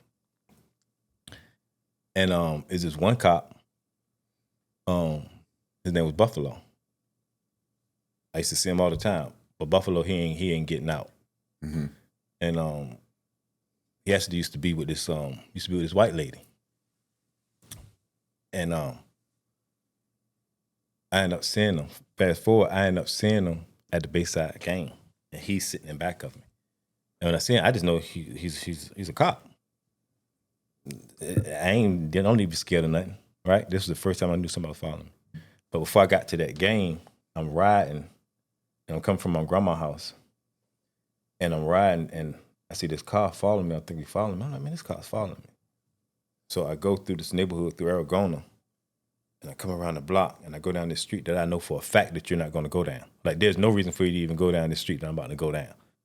And I see them stop, knowing they thinking the same thing. Oh, I can't go down that street, because if I go down that street, he could know I'm following him. So like a dead end? It's not a dead end, but you're just not going to, like, it's just an off street, just that you just wouldn't go down. You know what I'm saying? Nothing down. There's just no through street kind of thing where it's like there's no. Yeah, so he sits there, and whoever was driving it sit there, and when I come out and I peek, he's gone. So I'm like, all right, cool. So I leave. So I'm like, maybe it's not. Because if he would have came down there, and I'd be like, oh man, he's following me. Crazy to even think that, but still. So I go to the game. So now I'm sitting there, and I see the cop. So he see me. I look. I'm saying, he's like, hey, what's going on, Mr. Gonzalez? I'm like, hey, Buffalo, what's going on, man? He's like, ain't nothing. He's like, man, I heard you doing good with the music, with the rap stuff. And I was like, oh yeah, thanks, man, thank you. He's like, man, you need to come holler at me. You need to come sit down and talk to me. I'm like, oh, all right, okay. You know what I mean? I'm still looking at the game. So before I leave, he hand me a card. I look at the card. Look at the card, it says DEA. Well, is he now DEA? Yes. So he went from a beat cop to DEA. Okay. To DEA. So he's trying. That was an olive branch right there, bro. He was trying to help you. I don't want no olive branch. I don't want none of that. I don't do that. I'm like, nah. And I'm eating. I'm like, yo. No. Listen though, I mean, it gets crazy. Well, he definitely tried to send it to me. Better to be a witness than a defendant. I ain't gonna lie. I don't agree with that then. Right.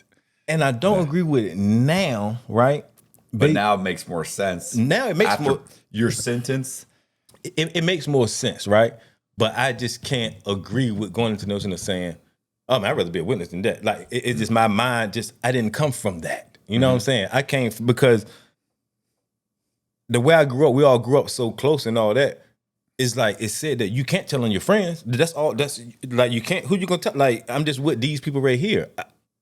I think the problem is as you get older, you start to realize all these people that you felt you would protect slowly are dead, or they rat out everybody else that you know, and it's just not your turn yet. But eventually it will be. And then when they end up cooperating against you, you're going. I would have never done that. I didn't do that, but everybody else did. So the people you're protecting are ready to cut your throat. Hold on, but here's where I'm different, and my whole situation is different. Okay. Why it's quick for somebody else to say exactly how you saying it? Mm-hmm. It's quick for somebody else to say that, right? But not knowing that, no, that's not how we do. Ain't none of my friends is going to do that. They're going to protect me the same way I'm going to protect them, because that's where we came from. We don't do that on each other. I don't care. And so this might sound crazy. You'd been seeing guys get busted and not cooperate. Oh no, you. I seen people do that, but amongst us, no, we don't do that. Okay, so you had a core group of guys that were solid. Yeah, we don't do. I'm getting chill bumps because we just don't do that. Like. That's rare. We grew up seeing the old dudes, them dudes, and son doing it, and be like, hey, yo, you know who did that? Like, I'm talking about, we literally ride past people like, oh, shoot, that, you know what I'm saying? Like, we just ain't This is where it was, because I'm gonna tell you why. Because everybody is family. Even though we grew up, like you can imagine us. So when you got a town, right, that everybody grew up together, babies and stuff is being made. So everybody is connected to somehow, connected to this and this and that. So it's like you're going to tell on your brother. It's like you're going to tell on your cousin. It's like you're going to tell on, you know what I mean? So it's kind of I think that hard. situation's different. I wrote a story about a guy in prison, and his name was Jamal, but the guys that busted him, that got him fucked, they all cooperated against him. And I even talked about it. I said, well, actually, because I'd met one of the guys, I think his name's Kelsey, who was involved in this. And these were really robbers. Mm-hmm. It was a group of robbers. They were bank robbers. They were stick-up boys. They were robbing 7-Eleven, whatever. It was a whole family. And when he sat down and explained to me the whole way it was incestuous. I mean, it was insane how this guy's baby's mama is now also has babies with this guy, and this guy's cousins with this guy, and this guy's aunt is this guy's, and you're like, it was insane how ingrained they were. And here was the thing about their philosophy, because he was explaining to me, yeah. So he went to jail for like 8 years. And I'm like, whoa. You just told me he robbed 4 banks. He did this. He'd been in a job before. How? He goes, oh, well, he cooperated against this guy and this guy and this guy. And I'm like, I thought you said these guys don't cooperate. He goes, oh, no. They don't cooperate against their family. He's like, you're fair game. Well, just like the guy Jamal that I wrote the story about. Mm-hmm. Jamal was a guy that they had helped them set up a bank robbery. They cooperated against him. None of them cooperated against anybody that they were connected with. They were family or even loose family. Like, I have a kid with this girl, and her brother does robberies with me, and I did this robbery with him. Okay, so what happened? Well, I can't he wouldn't cooperate against him. Why? Yeah. Because he's my baby's mama's brother. Yeah. And he's like, and then it's like, okay, but you said he has cooperated. Oh yeah, he cooperated against this guy from this neighborhood that he barely knows. And it's like, so it's what you're saying makes sense for these guys. It was insane because they cooperated against Jamal, the guy I wrote the story about. They cooperated against him, but none of them cooperated against each other. Yeah, but now peep this though. Now this is the crazy thing about it, and you probably would know. You probably wouldn't know to this. So now, I'm like, whoa. I end up going to get a room down Miami Beach on South Beach. From where I was staying. To kind of hide out or just to not be hide there? out. Okay. To hide out. So I got all my stuff in this one apartment. I'm talking about Pradas, flat screen TVs, leather couches. I'm talking about, it's so much money into this that I got right now. You know what I'm saying? So I called my it was a guy in the music industry who I was cool with. He don't know nothing about nothing. You know what I mean? I called him. His name is Jay Ones. And I called him. I said, yo, Jay, listen, I need you to go get everything out of the house for me. He's like, go get everything out of the house. I said, yeah, go get everything out of the house. I said, I don't care nothing about it. You can sell it. You can just have it. I don't care nothing about it. If anybody I want to have it, it's him. You know what I'm saying? So he's like, all right, cool. Call him. Get down the beach. Now I'm trying to call people, trying to find out, what's going on, this and that. So they're telling me that they got my car on they got my wife's car on the lift. They got I had one of my cars parked at an airport somewhere, the 550. And then when I landed in Miami, I hopped in the Bentley. I end up trying to get stuff in order, this and that. And then at the time too, I don't got no real money on me. Mm-hmm. I probably had like, I think probably about like $1,500 cash on me. You know what I mean? Because how I had all my money set up is different cribs, right? So my uncles and them was, they used to lay carpet for a living. That was the family business, laying carpet. So I used to roll back the carpet in all my houses, and all like my grandma's house, my aunt's house. I roll all back the carpet because I knew how to lay carpet too. And I put the money right there under the pad. You know, a certain way I had it and all that, and I put the carpet back. So that way you just walking over money. So I had all that put up safe. You got to go through a lot to even get that. So I'm like, dang, I got money on the street. So I'm trying to figure it out. I'm like, man, I called my guy, Rolly. So it's this guy who he used to get me all my cars. Just the 745, the S550, the Bentley. And he used to work for this dealership like in exotic, they sell exotic cars up in New York. I got turned on through my accountant by the name of Burt Padell. So as he used to get me the cars for lease term. At the end of the term, I pay, it was like a balloon payment. I pay $1. Yeah. You know what I mean? Somebody had gone, he was smart at doing what he do. So I had got that Bentley from him. So I called him, I said, yo, listen, I got the Bentley. When they say that the people picking up everybody, I don't know if I'm indicted yet because I don't see nothing, but I'm pretty sure I am. Because once I start hearing that they start picking up, getting the cars and everything. So I'm like, man. You know it's coming. I know it's coming. So I called Rolly. I said, yo, Rolly, I need you to get rid of this Bentley, man. He was like, all right, cool. Where you at? I said, man, I'm in Miami, but I'm hot right now. He's like, what's going on with you? I said, man, don't even worry about all that. I said, I need some bread. I need you to come get this Bentley. If you can just give me something for the car, whatever, this and that. He was like, all right, I got you. He ended up sending me $100,000, right? But people, how he sent it. He sent it on a car hauler. On the same car hauler that business that I'm doing now, right? Right. He had sent somebody, because I was on the run.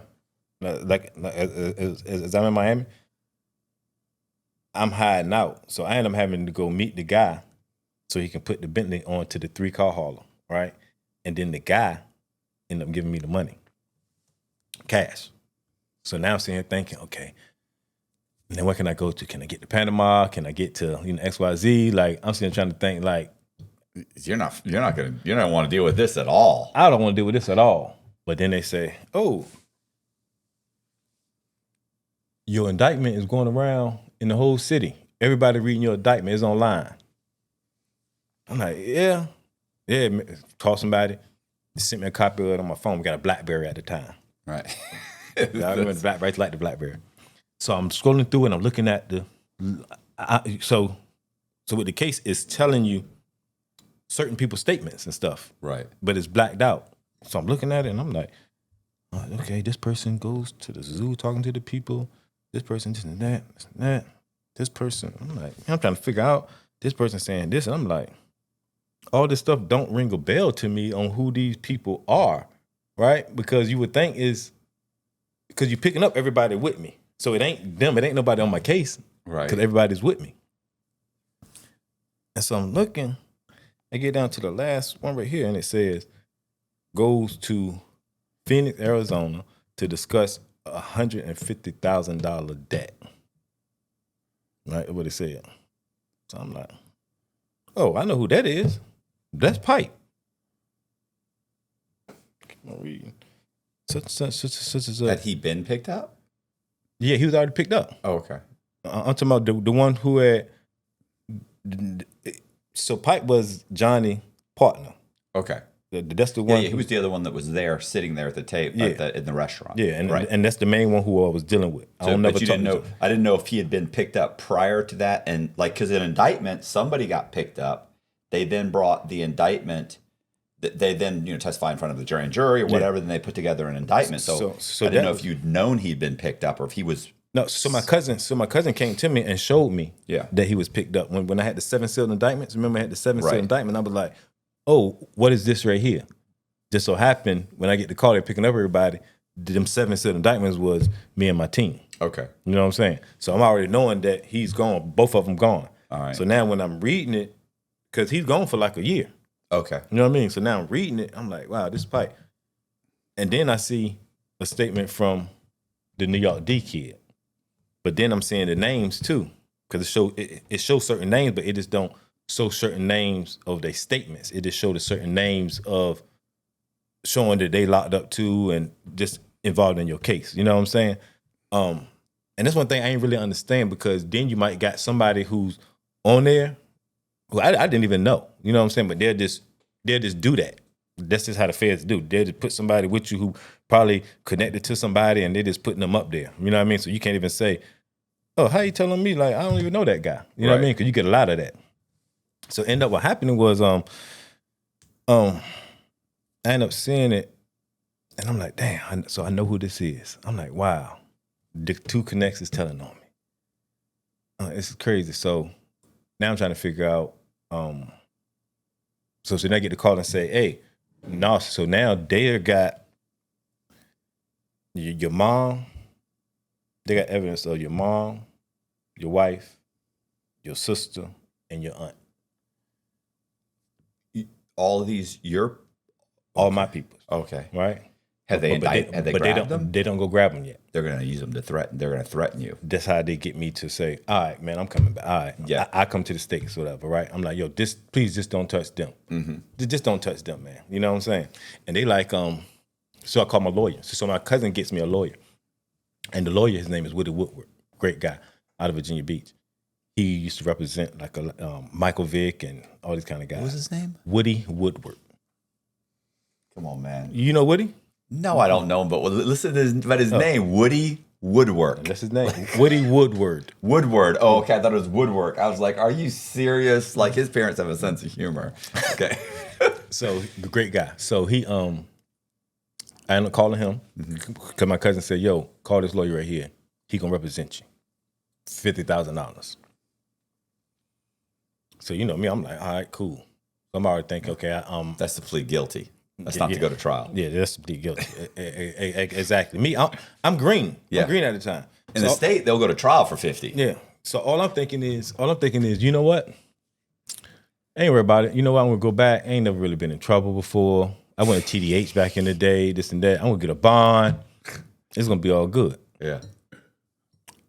I went to so he called the police. I mean, he called the DEA in Miami, and they came out and met me. He told me to get rid of my phone. He like, yo, take your phone, keep your phone, whatever, somewhere. You got money, do whatever, this and that. So I worked it out. So somebody came and got all my stuff, my watches and all that stuff. I got rid of that. I called them, told them I'm gonna be on such and such block. Get there, sees them, you know, they hop up on me. They hop out on me, and they like, where your phone? I don't got one. Well, how you call us? You hit us from here? I was like, man, they're like, all right. So then we riding. So then they're looking for, just so happened, one of my cousins was with me too. He's on my case too. The whole time he's thinking, oh shoot, anybody saying my name? Like, he thinking he's just good. They're coming to pick up my Uncle Tony here. Yeah. So soon I get in the car where they say, hey, what's such and such at? I'm like, I don't know. So they already know, you know what I mean? Because the flight log and all that, man, flew out there and all, like they know that we stay together and all that stuff. So he ended up, so as I go into the federal place in Miami, they give me a Miami number right then and there, 004. A Virginia federal number is 083, I think it is. 083 and 084, one or two like that. Mine's 018. Yeah, so now I'm checking in, and I got a Miami federal number. So I already got my number already, because in the Fed. Yeah. So I get in there, and next thing I know, I see my cousin. He come on in. They bring him in. He turn himself in, whatever, too. Turn himself in. Now I'm getting back to Virginia, right? So they transfer me back to Virginia. It's the first time I'm going on an airplane, and you know, I go through Oklahoma, going through the whole transit thing. So they finally get me back to Virginia, and they take me to regional jail called Suffolk Regional Jail. Suffolk Regional Jail is the home of people hopping on your case. Okay. Like, I don't, like, you understand, I'm green to all of this stuff. So then people say, hey, man, don't talk too much about your case. Don't do this, don't do that, this and that. I'm like, why I don't do that? This and that. Like, nah, man, you got people in there who been in Suffolk jail, and that's what they do. They're jail inmates waiting to go up the road, but they don't never go up the road. And what they do is sit there and wait for all the federal inmates to come in. They put them in these blocks, and they got the state guys who sit back, get cool with you, overhear something, this and that, write the DA to hop on your case to get their state time down. State time down. Like, how do you state time down? Like, that's crazy. Crazy work. In Miami, there were guys that were getting just, decades knocked off their sentence just by jumping on guys' case. There were guys that were, they'd find out anything about your case, and they'd go from one case to another case to another. It wasn't like, hey, I got one case, okay, I got 10 years knocked off, and now I'll go to prison. No, they would be a witness on multiple people's cases, and they just never end up leaving the jail. Yeah, it's crazy. So, so I get in there, and the block they put me in, the first block they put me in, I remember it's so crazy because I got a bad memory, the worst. I smoked too much. Mm-hmm. The worst. But I remember the block that they actually put me in because it's crazy. They put me in the C block. C block was you had the yellow that was violent, but C block was the most like higher up than different, blocks or whatever. Get in C block, first person I see, New York D. He's in C block. So I walk in there, and so they put me in this block. Bottom line, I ain't even gonna hold that story up too tough. I wrote myself out the block, right? Right. Because as soon as I get in there, first thing he started talking about, but I start hearing about, which I already knew, he telling on me. So I'm sitting here like, how can you put me in this block with this guy who's telling on me? And I ain't gonna hold you. He was a big stocky dude. You know what I mean? He was built stocky. And not saying I can't fight, because I can fight. You know what I mean? But you got to understand, I'm coming in prison, ain't never been in trouble. Like, you know what I mean? I'm coming in here, I ain't trying to just come straight into a fight. Right. Because I'm green. Like, my mind just isn't on that right there. So they didn't have a separatize on you? No, they doing this for a reason. Oh, They put me in there for a reason, right? So once I get in there, and then he start kicking it with me. Hey, man, so, I know you know how this game work, man, bro. I ain't mean nothing by that, man. But they had me, so he's explaining to me and stuff. Why he's telling you he's cooperating? Like, he's telling you But his name is on my stuff. Well, I know, but he doesn't know that you know that necessarily. He got to. Okay. Well, he had, like, the word is out. Obviously he did. Yeah. So he says, telling this and that, and he says, yo, they got me testifying against JB. So I was like, yeah. So he's like, yeah, you should hop on that with me. I say, man, what? Man. That same night, wrote myself, came next day, pack it up, Gonzalez. Moved me to another whole block. I don't want nothing to do with you, dude. I don't want nothing to do with that. Boom. Newspaper come out in Virginia. I can't remember exact word for word, but I'm gonna give you the sum of it. It says, Kingpin, which is me, was getting 30 keys a month from source JB. That's what the meat of the thing said. So now people in Virginia are like, oh, who is JB? Nobody knows who JB is because it's so crazy because now they're trying to figure out all different initials and stuff from who is JB. And now they're saying, oh, he's telling. They're saying I'm telling because it's saying I'm getting 30 keys a month from JB. So who is saying that? Who's saying who said that statement right there? Right. You know what I mean? So everybody looking at it like, dang, man, you telling on your source JB? Right? That sounds like JB might be telling on you. Could be. But they don't know. Either way, they'll always jump to your snitching. Of course. This is on top. So it's like a bunch of old fucking ladies. They love to gossip. Exactly. So I'm seeing this and I'm in prison looking at this. So now guys are looking like, oh man, he's telling. You know what I'm saying? He's telling.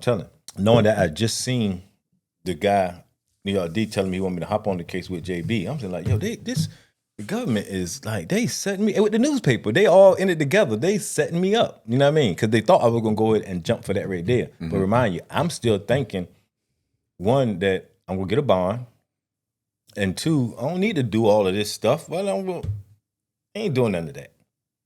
Moving forward. So I'm sitting there, and I used to see how they'll call you out for lawyer visits and stuff. So I get a call out for my lawyer visit, and I go talk to my lawyer. So we sitting there. So now he want to go over the case with us and that. So he like, all right, so basically what you want to do and this and that. Yo, I'm here for you. This and that. He don't talk about nothing about no deal, none of that stuff like that. He don't talk about nothing about cooperation, none of that. He says, but if you want to go to trial, because I went to set a trial date. You know what I mean? And but he tells me, he says, they want to talk to you, though. They want to talk to you. I said, talk to me about what?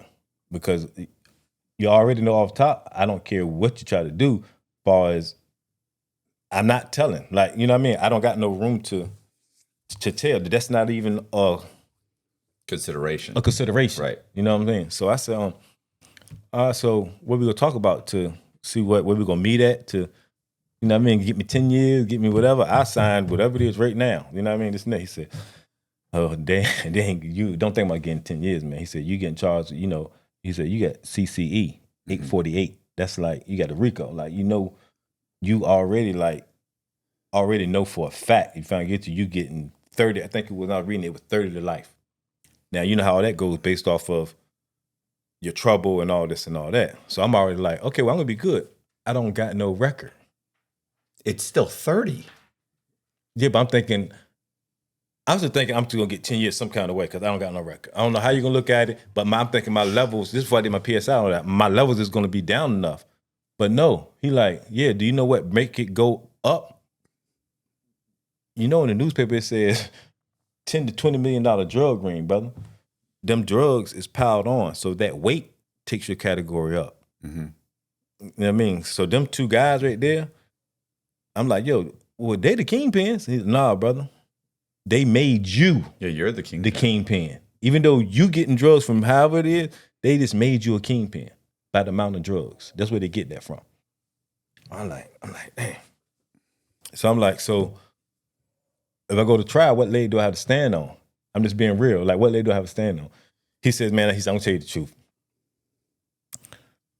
Just like you said, this 50 is to go to trial, then we got to do such, this and that. And he says, but I want to be prepared.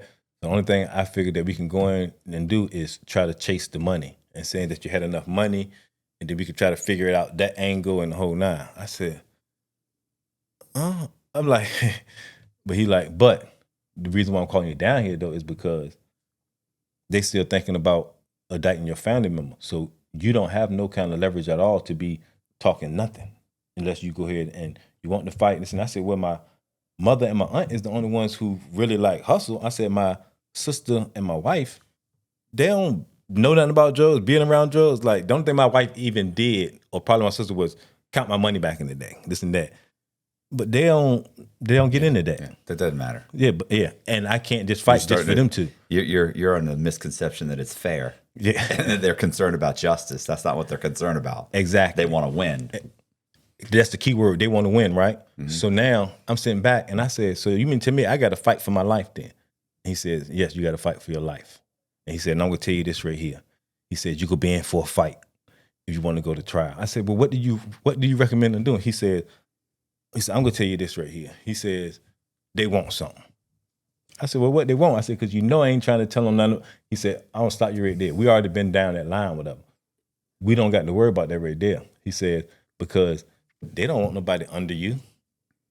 He said, you can't do nothing for them going to get nobody under you. Then plus on top of that, everybody who's under me is locked up with me already. They already cooperated too. They're already cooperating against you. Well, like I said, right? None of my friends, all my people we don't do that. Okay. We don't do that. To a point, I got word already back from certain co-defendants and all this saying, hey, yo, bro, you ain't got work. Whatever you want to do, we down. Like, we ain't going. I really have to say this. My sister, baby daddy, he was in our situation, and he got word to me and said, hey, bro, whatever you want to do, I'm down because I can't cooperate against you and look your niece in the face. Right. You know what I mean? But it's still the other guys that you're saying your guys aren't, but that doesn't matter. It's the other guy. What are they? They're Mexican, right? The other the other two guys already gone. But then also I got 46 other people ready to testify against me. Well, that's what I'm saying. That's what he's telling me. And 20 of the 46 are on the street. 46. They got bond. No, 20 of them never been locked up. Oh. They on the streets just working. Okay. It just is what it is. Then the other 26 off of the 46 is locked up, trying to work their time down and all that. They don't really mean nothing, but they just add little stuff on. You know what I mean? That's why I ain't even tripping at that right there. These are the two that I'm even focused about. But now I'm sitting here like, he's telling me I'm in a fight for my life, what I want to do. So he says, so they want something. So he was like, man, and I know, what you say you stand for in the whole nine, but they don't want that. So I said, so I don't understand what they want. So he says, on this right here, he got the paperwork out, and he said, this right here, this guy right here, because he asked me, do I know anybody, do I know any of these guys and all this and all this? So when I'm telling them, and I'm like, yeah, this right here is such and such, and this right here is such and such, and I know this is here, this and that. So he says, okay, so for that 100 and, for that meeting that you went to Phoenix with, right? Was that guy the only one at the meeting? I said, no, he wasn't the only one at the meeting. And they says, well, you need to think about something because that's who they want. They want the other guy who was at that meeting. And I said, all right, well, how am I going to get him? Like, I don't, you know what I mean? Only thing I can tell you is the guy who just told on me, which is his man, he the one who giving me the drugs. He's like, yeah, but if he was at a meeting, what part did he play in that? I said, I take it that he was the man. He was like, so that's what I'm saying. So he told about this meeting, right? He didn't tell about his friends, so they think, but the government already know about it because my phone tapped in the whole nine, so they knowing everything. You understand what I'm saying? They ain't letting him know that they even know about Johnny. Right. They don't let him know that, but they know about Johnny. He only worry about giving me and my family up. He gets 10 years. Pipe gets 10 years. So some lawyers say, listen, so this guy right here, he got 10 years and whatever, this and that. And they said, so I said, so how can I, because I didn't physically deal with him, but I did with him. He was like, no, you just need to tell about the meeting. Mm-hmm.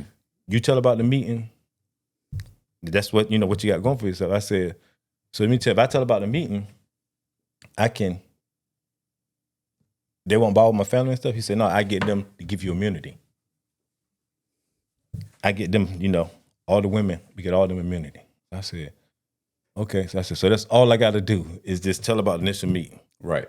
He said, yeah, that's all you need to do. They already know who that guy is. They already probably got a whole fucking thing on that guy. They just want another nail in the coffin. So I said, I'm like, shit. I'm like, damn right. I'm in the fight for my life. I said, so I look at it like this too. And at the time, what even made me make my decision? People try to apply rules for something that's wrong. You can't have something that's all wrong, and you say, you know what? I'm gonna put some right rules into a wrong situation. That just sounds crazy. So how do you supposed to do that? You know what I'm saying? So then I sat back and said, all right, this guy think I'm gonna let you do all of this, and now I'm supposed to honor a code to say, you know what? We're gonna send everybody to prison. I'm gonna go to jail. So you can get out after your 10 years and you can go back with Johnny and y'all gonna be this happily ever after selling drugs again. Well, I'm gonna be in there for a code? Nah, you ain't my homeboy. You ain't my homeboy, none of that. It's called war for a reason. It's called a fight for your life for a reason. Right? So, boom, I'm telling me a cool. So they bring the agreement down. I came back then, like probably about 2 weeks later, this and that. And he sit back and he write it all down to me, this and that, and saying, yo, you ain't promised nothing. My lawyer said, you ain't promised nothing. You ain't promised anything. All you do is sign. They're going to put in the paperwork, immunity. As long as your mother don't go out there and sell a rock after you sign this paper or, sell coke after you sign this paper, she going to be good. Everybody going to be cool. So I said, hold on. I have a niece too who Because I already knew, like, me and her had this thing that I used to get a little money, and I remember a couple of times she did some transactions for me. Right. So I'm thinking, I said, I need her to be covered too, to make sure nothing ever come back for her either. Like, all right, cool. So I signed. Boom, newspaper come out. Newspaper come out. I gotta read it for you. Actually, I think I sent it to you. Newspaper come out. Says, drug kingpin Anthony Gonzalez cracks an unusual deal with federal prosecutors Tuesday in exchange for his guilty plea. Prosecutors promised not to charge 4 family members in the $10 million drug conspiracy that Gonzalez oversaw. Gonzalez, the former manager of the rap duo, who once owned the dysfunctional Virginia Beach nightclub Encore Lounge, is also expected to get a deal that will spare him a prison life sentence. And I remember when I was signing, I said, so listen, I'm not going to get life. Right? But now remind you, guess who is the officer who is behind all of this to take me to sit down for this meeting that I'm supposed to have to tell about this? The beat cop, who's the DA agent. Right. He's the head of the whole case. Right? So now I signed the paper. So I'm like, all right. So he says, so my lawyer says, all right, so somebody they'll be contacting you. They're going to come and pull you out. So I'm like, all right, cool. Newspaper hit. Oh, man, he's a rat. Yeah. He's making deals to save family members, this and that. He's telling on the world. I'm like, what? I haven't even talked to nobody, said nothing to nobody. I just signed the paper. Right. Can't nobody see that. Can't nobody see any of that. The newspaper put that out already. So they feeding that to the newspaper. Yeah. I was gonna say no. They had to give them that. Newspaper doesn't know anything, and they're doing that because now it's like it's already out there. You might as well cooperate now, right? Yeah. That's just more reason to cooperate because why? It's already out there. That's gonna follow you everywhere. Exactly. So I said, all right, cool. So now that's out there. So now I'm like, man, people are saying, I'm like, man, this stuff crazy because, like I said, I'm sitting here like, yo, first thing I ask the person is, who I tell on? I don't know. I'm like, all right, cool. It don't matter. All right, bet. Boom. I get called out. Now, you have a right to, if the marshals come and get you, you have a right to say, no, I ain't going. I don't want to go. You have the right to do that. I already signed the deal. So now everything is like at an all-time high now because once you signing your life over. You signing your life over. I'm thinking, because I'm green, that I'm just signing to go and just talk about what we say we could talk about. Right. No. I get called out. This and that. I'm looking out the glass. I see my friend, DA agent. Mm-hmm. He out there. He picking me up. Cuff me up, this and that. We get in the car, and they take me to the federal building. I'm like, dang, you don't understand. I'm feeling like, I don't feel bad. That's the whole thing. Because I don't feel bad because, I ain't gonna lie, I'm, in my mind, and we're still to this day, I'm not doing nothing wrong. That's how I feel, because I'm like, this is war. You know what I'm saying? This is war in my life, and I love me some me. I'm saying it again, I love me some me. I do. Like, God, I love me some me. You know what I'm saying? So I say, cool. So as we riding, he says, listen, just be truthful, right? I said, yeah, I am gonna be truthful. Like, y'all already know, like, I'm just, and he says, no, I'm just gonna tell you again, man, when we get in there, just be truthful. I'm like, all right. Get in there, boom. They start talking about, yeah, man, the dude, how this go stuff. I start telling the same story that I just told you about, yo, this guy set me up, XYZ and the whole nine. And I went out there, this and that. Now I'm gonna tell you how I am. I don't even mention Melo's name to them. Cause I'm the kind of person that, like I said, I'm not gonna bring up nobody else's stuff if they don't know about it. You know what I'm saying? I'm going into this meeting. I'm going into this meeting not to snitch on nobody or something, but just tell exactly what I got to tell about them two dudes and one of them getting me and anything else. I'm not thinking that's what we're gonna do, but it's fair game now once you sign. Mm-hmm. So I get in there and tell them this and tell them that about the meeting. So I'm thinking like it's over. They said, oh, hold on, Mr. Gus, we want to show you something else. They bring out a book. Put the book on the table. I'm sitting there looking, and I'm like, they start showing me pictures. And I'm seeing in the pictures, I'm seeing people I know that was locked up. Seeing, don't put none of my co-defendants in the book, but they putting people I grew up with, people I seen, people I actually even dealt with, people I don't know, this and that, so I'm looking. And they're like, yo, we just want you to just say one word about each person at the book. We could go past. I'm like, oh, shit, that's easy. You know what I'm saying? So I see somebody and I'd be like, man, great guy, you know. Such and such. You know what I'm saying? What's the next one? Ain't gonna lie. And I'm gonna say this name because I don't know what they're doing now, but I know back then I had a partner who, you know, started to, I never seen him physically use drugs, right? But he used to get money. He used to get money. And they had his picture in the book. And this is actually my wife's first cousin. I seen the book and I seen him. And I ended up leaving him one of the connects too. The Guyanese guy who I told you about, I ended up leaving him when I hopped out the game. And when they showed me the picture, I said, I was like, man, he used drugs. Like, I'm saying, like, why y'all even got him in the book? He used drugs. You know what I mean? Like, y'all don't even need to even be showing nobody this picture. You know what I'm saying? But I'm also saying that to try to throw it off him, even though he started using little drugs here and there. I don't know what he was actually doing, but that was my way of trying to get him out the book. Like, don't even show nobody else's picture because he's not even doing what he's doing. You know what I mean? So, now this is the back thing about this and how they even told me even before they even opened the book and they said this right here. They said, listen, this is how this works. We show you these pictures and we show you something. And one of these guys had told him, has already said something on you, and then we asking you. You say you don't know him? And you say you don't know him, that deal is off the table, right? That's why that guy was so adamant, do not lie. Because they'll take any reason at all to fuck you out of the deal. Yeah.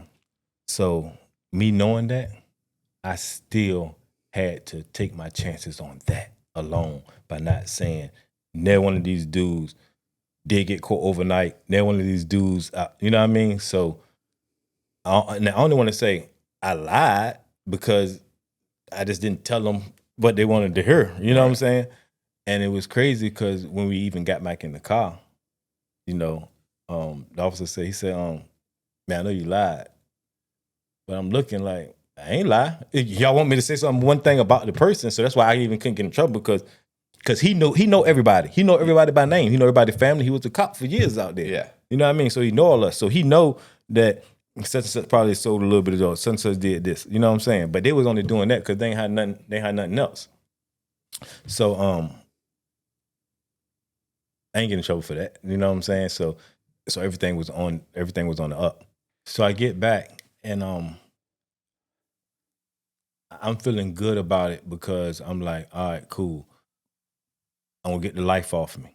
That's the only thing that I'm concerned about at the time is getting the life off me, and then none of the women getting locked up. That's just that's what the deal was.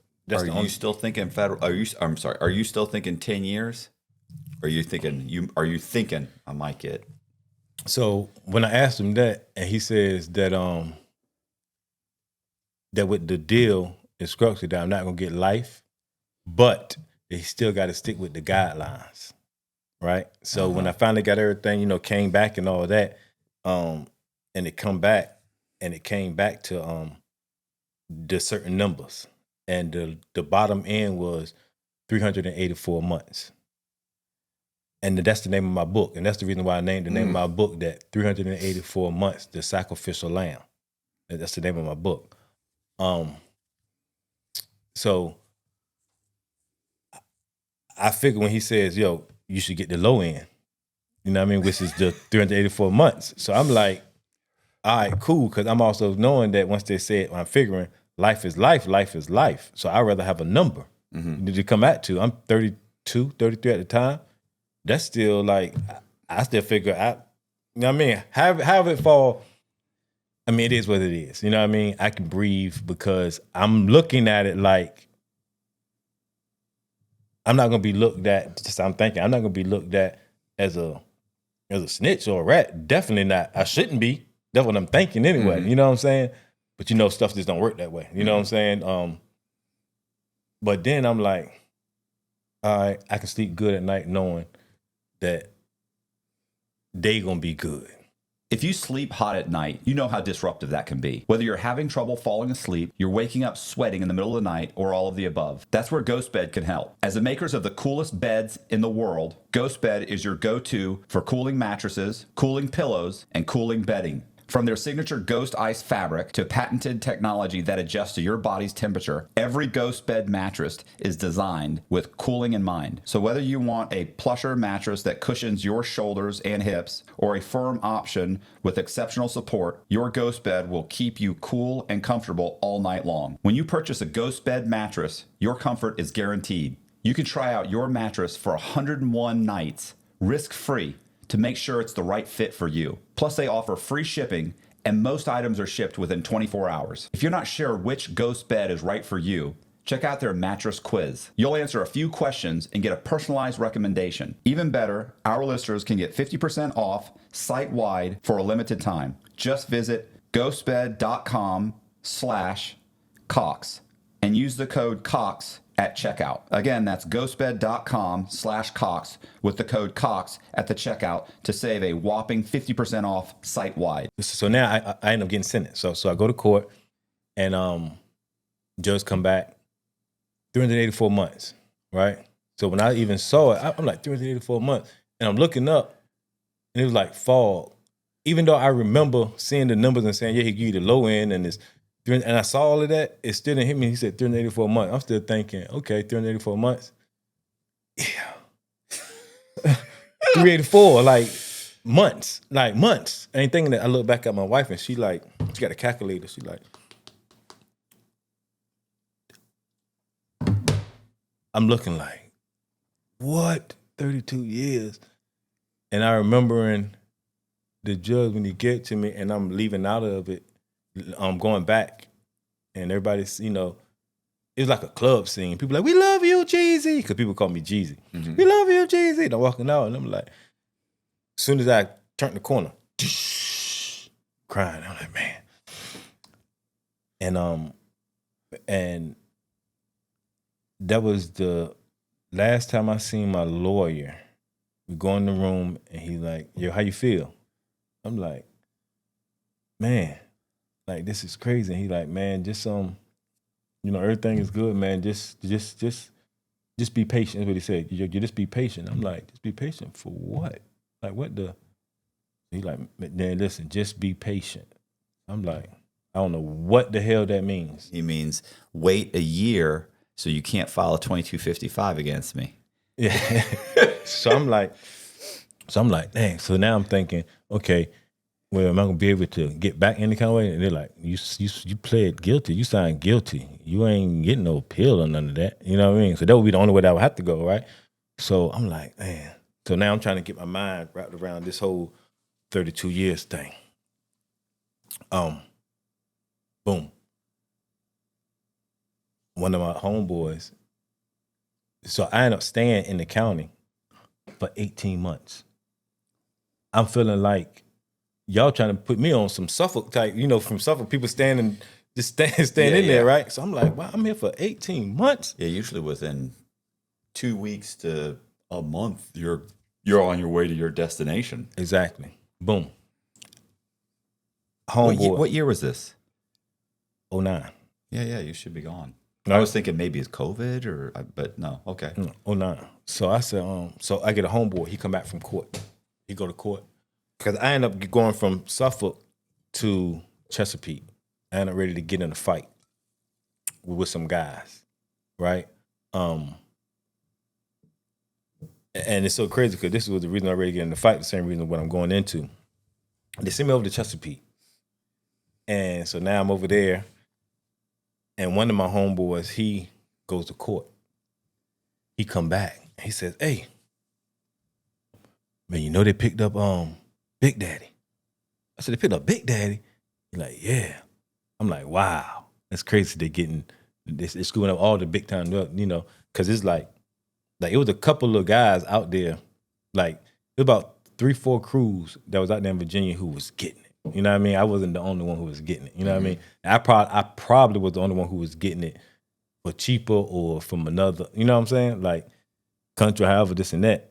But they was getting money. You know what I mean? And so the guy Big Daddy was one of them. He used to cook. That's why they call him Big Daddy. Pause. So he had restaurants and stuff. So my guy says, yeah, they picked up Big Daddy, man, and his son and his wife, his girlfriend, whatever. I was like, oh wow, they physically got her? They're like, yeah. I'm like, oh my God, I'm glad that they ain't take my wife and put her in, you know what I mean? Yeah. I'm like, yo, I said, well, I already know what he about to do. You know what I mean? It's the first thing I say. And he says, man, it's crazy because he said, you told on him. I said, man, the fuck up. I said, man, and it's crazy. Like my man can like this is real. This is real. I said, told on him. I said, I never dealt with him. Right. I said, you know, I said, bro. He was like, man. He said, man, that's what I know, man. It's crazy because he was even saying that. He was like, man, I never dealt with this man. And I said, well, he told you that? He said, bro, I saw your name on his paperwork. I said, man, get the hell up out of here. You couldn't have seen my name on that man's paperwork because I did not deal with him. And I'm not going to lie on nobody like that. That just don't sound right. He's like, I'm just telling you. So I'm like, man, that's crazy. And Boom. you're sitting in the you're sitting in jail or whatever. You're sitting in the holdover. So there's actually a term for what they're doing with you. It's called, it's like a guy, there's something like putting someone on ice, or it's a horse or something. They call it there's a term for it where they have you here making everybody think he's waiting. We've got this guy. Fuck, there's a name for it. Anyway, but you ain't talking about diesel therapy. No, not Yeah, diesel. yeah, Not your thing. No. where- It's called like a waiting horse, Yeah. or it's not like a man on, like you're on ice. I It's look like like a dead man walking. I know what you're saying, but I don't know the name. Yeah, so it's like a resting horse or something. There's a term, And they parade. right? And it's really technically illegal. You know what I'm saying? Like supposedly it's illegal. They'll do this, and I've seen this done a bunch of times. They'll bring you back to court, even though they're not going to use you, just so the person going to court knows they brought this guy back. He's in the county jail waiting to testify. And they'll tell him, Your Honor, we're waiting. We've got Mr. So-and-so we brought him back from the BOP or from prison. He's in Hillsborough County waiting to testify. And these guys can find out, oh, he is there waiting. They did bring him back. And they're like, Your Honor, I'll plead guilty. Yeah, exactly. Do you see what I'm saying? They're Like- using method. Yes, no. So Okay. that's what they're doing. That's why you never got sent away. That's why I they never know got they're sent gonna away. use you There you probably go. in multiple trials. You probably don't even know. Yeah, but they can't use me because I never dealt with them. Doesn't matter. It's a bluff. Exactly. Doesn't matter. That's what. See, you're smart. You know what I'm saying? You are smart. Even with me telling you that, and that's what I'm getting at. You already put it together before I even told you. But I'm sitting there at the time confused. I'm like, why the hell I ain't going the road yet? And now he come back telling me I'm on somebody's paperwork that I never even dealt with. So now, And this guy, even though he knows I never dealt with him, he can't say anything. That's not what he's thinking. He's thinking is this motherfucker's going to get on the stand and lie. Yeah. Yeah. So I'm like, wow. So now it's going around town that, oh, I'm still in prison, like you said, and I'm on Big Daddy case because he's saying, yo, this guy, this and that. And I'm like, Oh, wow. and it's been in the newspaper. There's all kinds of shit. Man, I'm looking like, that's what I'm saying. That's why I'm like, man, my name, I was like, man, this is crazy, right? It's horrible for you, but the U.S. attorney is playing chess. You know what I'm saying? Like he's moving the players around. It's horrible for you because it's fucked up because It gets you're in that worse. situation. But wait, it gets worse. Two more of the same crew, two more different crews who was getting work around the town, picked them up too, put my name on their shit too. I'm like, yo, I got to get in touch with Buffalo. I need to find out like what the hell is going on, this and that. And I'm still in the county. I get in touch with him. I call him. I said, man, listen, man. You told me I was gonna be all right. I was gonna be cool. This all I had to do. That's all they wanted. This and that. And now y'all making it look like I'm this other person that I'm not. And it's making me look bad. You know what I'm saying? I was like, I know you probably got no control of it, of this and that. I said, but man, it's crazy, man. I need to send me up the road or something, man, because it's making me look crazy. And I said, and they put my name on people paperwork that's not even this and that. So he like, man, I check into it. I see what's going on, man, and I just get back with you, this and that. So I'm like, all right. He'll be testifying in 2 days saying, Your Honor, I spoke with him on the phone from the county jail now. He's waiting right now to testify. And all that, you know what I'm saying? Like that's boom. I get sent on the road. Oh, all right. Right. Damage already done. Yeah, these guys are all right. pleading guilty. Right. But then in the mix of all that before I got sent on the road, another one of the crews, they end up coming in, and I end up seeing them too, right? And I was it wasn't no like beef or whatever, but when guys them getting money, shoot, like Jay say, none of my friends speak. We all trying to win, but then again, maybe it's for the best though. That's a song that Jay-Z had for on the Evils. So that's like so. With my name, what they saying, with my name that's up there, it don't got no statement that I said, it don't got anything. It just got my name just there, right? They knew. And they was like, man, that's crazy how they what's calling this and that. Like I got to talk to them through the lab. I was like, yeah, bro. I was like, man, bro, I never nothing. They were like, man, yeah, man, like, bro, man, we ain't tripping because we already know that we didn't deal with you. You know what I mean? And they knew I won't even get on the stand but they also know the game of they won't go on no trial. You know what I'm saying? Because if they did go to trial, they said it was a bluff game. Because they won't go bring me out when I don't get on the stand and say, I never dealt with them. You know what I mean? Like, my deal was my deal. You know what I'm saying? So now I see him at a club a couple times. Yeah, like, you know what I mean? I know he was driving a Jaguar. Yeah. So then I end up going up the road. And when I went up the road, where'd you go? So in transit, I go all the way up to somewhere close by West Virginia, but my first spot was Gilmer. Okay. FCI Gilmer, medium high. I'm talking about it was rocking, right? I get there, and now I'm finding out that, because now I'm around real federal prisoners and all that stuff, and I'm getting the real game. And I'm finding out that, like in the system, they don't call rats and snitches and stuff rats and snitches. They call you hot. Right. You know what I mean? You're hot. And he's hot. Yeah. You know what I'm saying? So now I remind you, before when I was in transit, one of my, another one of the guys I know from the town, he was in transit too. He was on his way to Big Sandy. Mm-hmm. So I'm like, yo, how you know? How you know you're going? He was like, because everybody find out stuff through your number. Because it be in the laundry. Because so when they put the laundry up, but they see a number, and that's how they tell you, yo, you got some homeboys coming, with the actual number. So he from Virginia, he had the 083 number. So he like, yo, man, I heard you going to Big Sandy too. Somebody said that they got your laundry bag or whatever. And just so happened, the way I was going, he was saying, and then plus you on this with me, like on the same route. And so he like, man, so when we get to Big Sandy, man, we got to check in. Because, Big Sandy was the pen. Yeah. So I said, check in for what? So he says, man, you ain't better to walk the yard. I said, bro, I didn't do nothing. So he like, man, I'm telling you, man, everybody know you did something. Like, what? They don't know, but you did something. He said, you got to show your paper when you go, when you go out there. I said, well, regardless of what they say, black and white don't lie. And just so happened, I never got the 5K1. I never got a 5K1. Right. I never got no Rule 35. What is your pre-sentence? What does your PSR say? It says exactly what the newspapers say, that I can get right. Okay. for substantial evidence. You know what I'm saying? Yeah, It didn't yeah. say I did it. It says I can. Yeah, you're eligible for I'm substantial eligible for it. assistance. Okay. Yeah, you know what I'm saying? So my paperwork ain't saying nothing. So I said, yo, I'm gonna show them this right here, and it's gonna say 32 years. It ain't gonna say I duck life and it ain't gonna tell all of that. I was like, this is what I'm gonna show. So he was like, man, I don't know if that's gonna fly.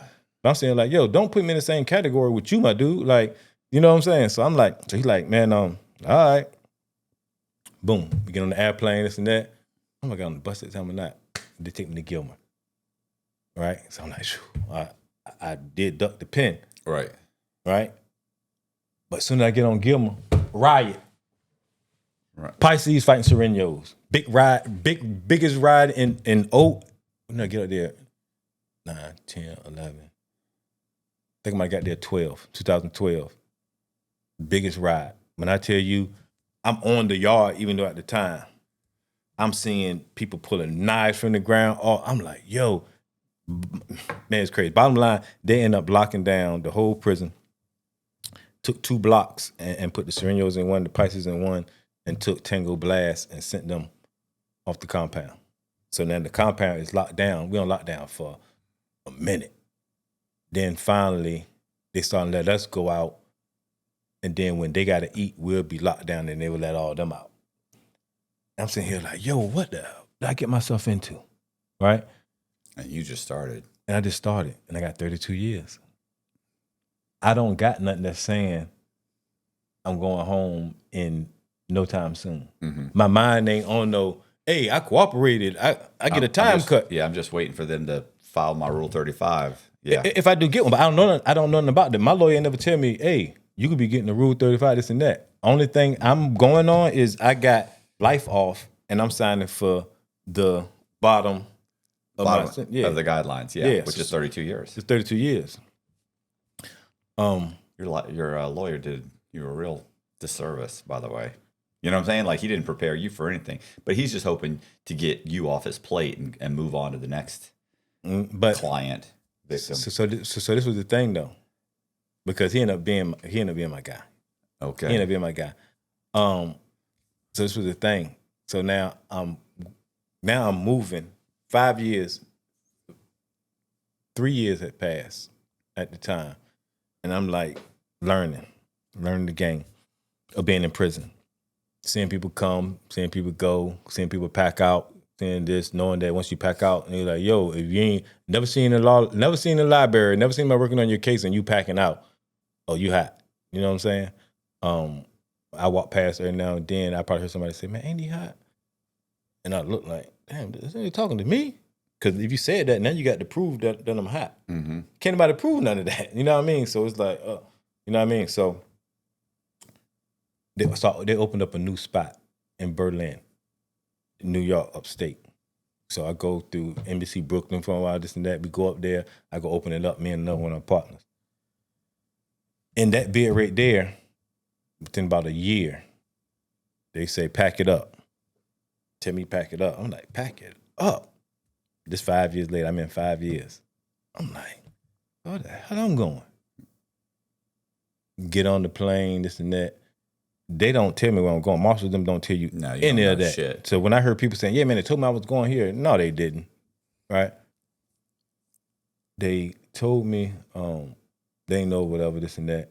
Then when I end up getting to, I think it was Oklahoma, I think that's when I found out I was going to Phoenix, right? They got Johnny, but I don't know why. I just said, somebody said, yeah, you know, I think you're going to Phoenix. Yeah. I'm in Oklahoma for about 3 weeks, a month. I'm just there. All of a sudden, call me in the morning. I get on the plane. They send me back to Berlin. The hell? So as they're sending me back, now I'm like, yo, I got to go back on the compound. I got to tell them something. Like, they going to really look at it like, yo, we knew you was a rat. You know what I mean? I'm like, yo, nah. Because they think he just went back to court and he went back to court to testify on somebody. Otherwise, he would have been working on his case. He'd be telling people, like, I got a 2255, man. I'm going back for an evidentiary hearing. I'm going to fucking get my... But you're not doing nothing. You're going to walk the track and play handball and Right. So you already got a bad rep. So I'm like, yo. But just so happened it was these other guys who was Muslim. They was coming back too from somewhere, and they was on the compound too. So they end up working out a story, and I'm listening to them, and they like, "Yo, bro, we ain't going back out there." That's what they said. They said they ain't going back out there, so they gonna tell the Muslims them something or whatever, so they won't have to put them back out there, and they end up getting shipped or whatever. So I'm like, well, damn. I'm like, well, I don't want to go back out there either, but I don't want to go because I'm not Muslim. Even though I had practiced one time, I took my Shahada way before. You know what I mean? That was just something I was going through. Like I said, in 5 years, I was Rasta, I was Muslim, I was Catholic, I was everything because I was trying to figure it out for them 5 years. I'm like brain dead. It's like crazy. It's like, man, like I'm about to go through 32 years. But one thing about it, I love me some me. Like I told you, so I ain't gonna kill myself. You know what I'm saying? That's my first time. This is crazy. My first time ever beating my meat. I turned 33 years old and I went to prison. My first time ever pleasing my damn self. Right? Okay. So I'm getting my mind right for that. You know what I'm saying? And I've been with my wife since I was 17. You know what I'm saying? All this stuff going through my head, and I'm like, yo. And when I get back, but they tell me, hey, you can't go back out there anyway. I'm like, what? They're like, yeah, you can't go back out there, and you got a time set up for a lawyer call. This is the cops call? This is the COs. the guidance council, Yeah. was, whatever. You know, when I end up getting back, so they come and see me and like, yo, we got to put you in the hole. I'm like, why you put me in the hole for? He said, because you got some stuff going on with your case. Your lawyer wanting to talk to you. Mm-hmm. So the thing is, they can't put me back out there because if some work in my case and my time change and my points, because I already don't got no points. Mm-hmm. Like my points is camp points. I just can't go nowhere because of the drug weight and all that. Right. You know what I mean? And you got too much time. And I got too much time. Once that change, and if I get in trouble, I mean, if somebody come and harm me or whatever, yeah, now I can sue them because I should have been in a fucking camp. I should have been out of camp. Yeah. So they wouldn't lock me. So they wouldn't put me back out there on the compound. On the compound, put you in the hole in the shoe. Put me in the shoe. So you know, I was hearing, oh man, that dude checked in. I start hearing, I told on the Muslims. You know, man, you know how prison is, man. Man, you know, I told on this dude, and I'm like, yo, that's crazy. Cool. And I'm talking to my lawyer. So he says this right here. He says, listen, he says, they had you going out there for Johnny, right? But he pled guilty. But Johnny been pled guilty, but they still they already had it set up. So before he did plead guilty, to already send me out there to just broadcast, you know how you say it, to just show me, like, yo, if you go, we're gonna have him up there. That's your nail in the coffin. You know what I'm saying? Me, you know what I'm saying? But I never made it out there. But in the book, it's crazy because I just explained a little story with that or whatever. But so he tells me, so he says, so they already agreed to give you a 50% cut. So I'm like, what? I'm like, yeah, right? Right. Yeah, 50%. So he like, yeah. And he says, but I'm giving it back. I'm shooting it back to him. I said, you shooting it back to him? I'm like, well, what that mean? And he says, I forgot the name of it. There's a certain term for this too. He basically saying, I don't want what y'all offer me. That's what he told the DA. I don't want what y'all offering. I don't want what you offer my client. Right? He says, because even though he signed back then to help y'all out, right? I mean, to say, to tell you about the meeting or whatever, mm-hmm. He didn't sign up for the whole thing about if dude go to trial and all this and all that. Even though I signed this, but I can get up there on the because I'm already got my sentence and all that. I don't have to even go and say, oh yeah, Johnny did this in the meeting or the meeting in the whole night. I don't got to do that now. I only agreed to tell you about the meeting. I ain't go say I was gonna get on stand and say about the meeting. I can go there, I can do anything. But nah, y'all parading me to that. So now my life is in jeopardy. Right. If he wouldn't have tapped out like he already had did and start cooperating already, because he started cooperating. If he wouldn't have did that, now, all right, cool. But y'all use me. So now, if Johnny wouldn't have did that, he could have had somebody come and do something to me in the prison, anything. So you're saying I want more than... So you need more than 50%. My life is worth more than that. So he's told me, sit tight.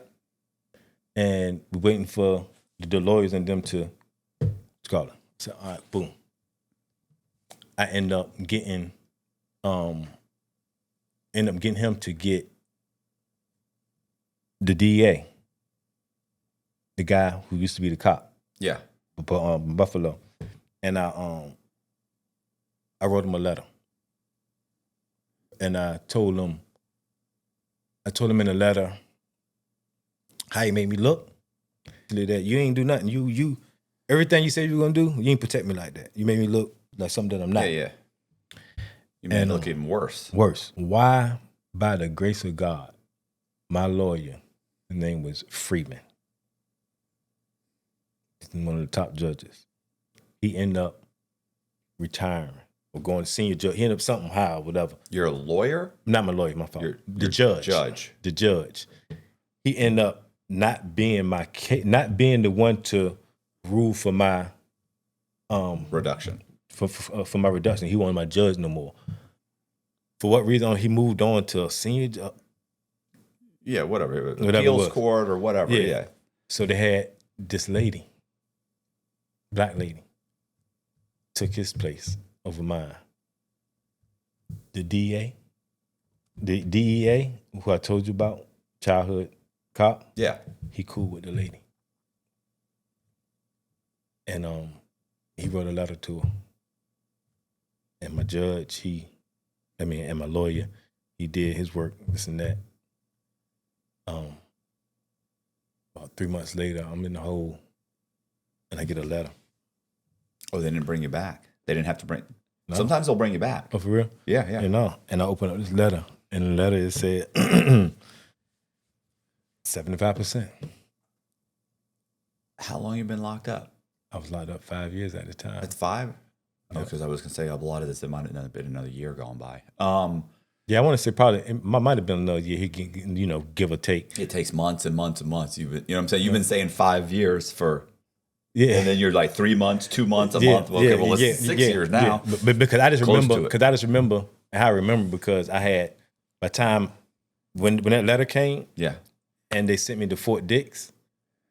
You only got a few years. I got out 3.5 years later. I did probably 1.5 at Fort Dix, and then I got sent to the camp and did my other 1.5. And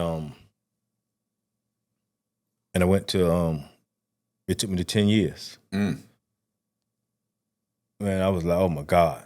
So with me knowing I had 3.5 left, how my mind was, how I was walking like the Walking Dead.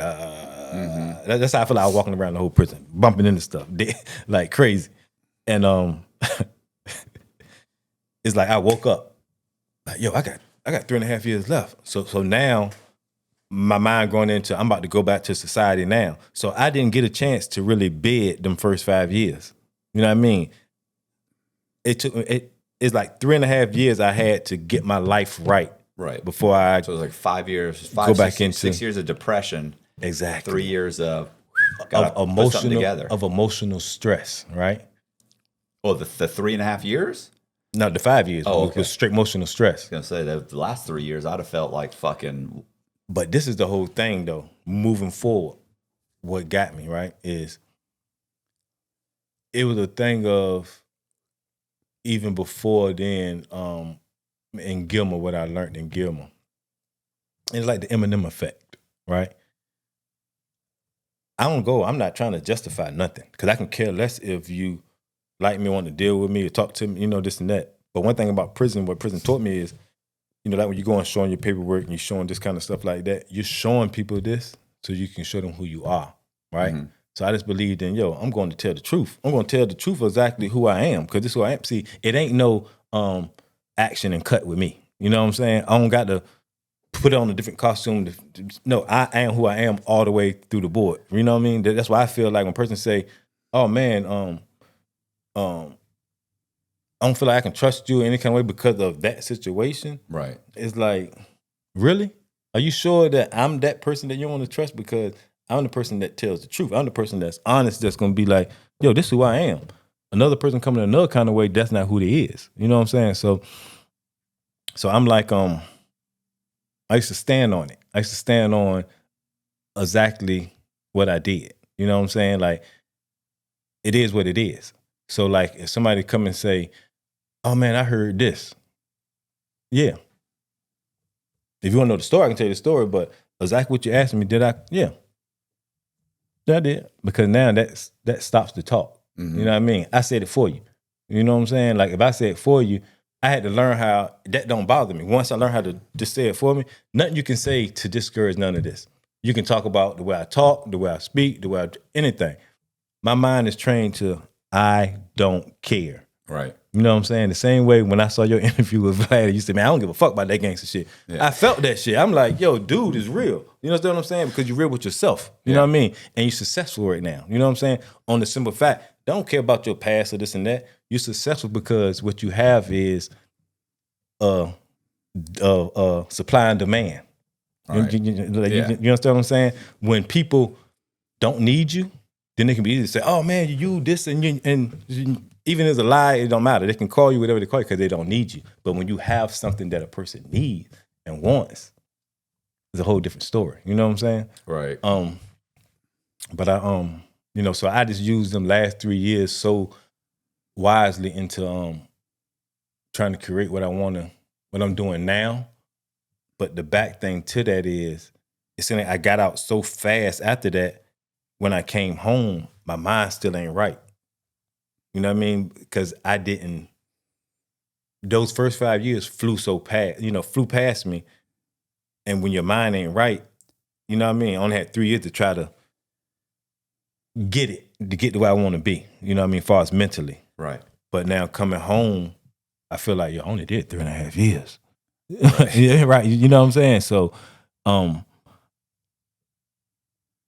me trying to create and to provide for my family, and I was still dealing with a lot of mental stuff, and it got in the way of just me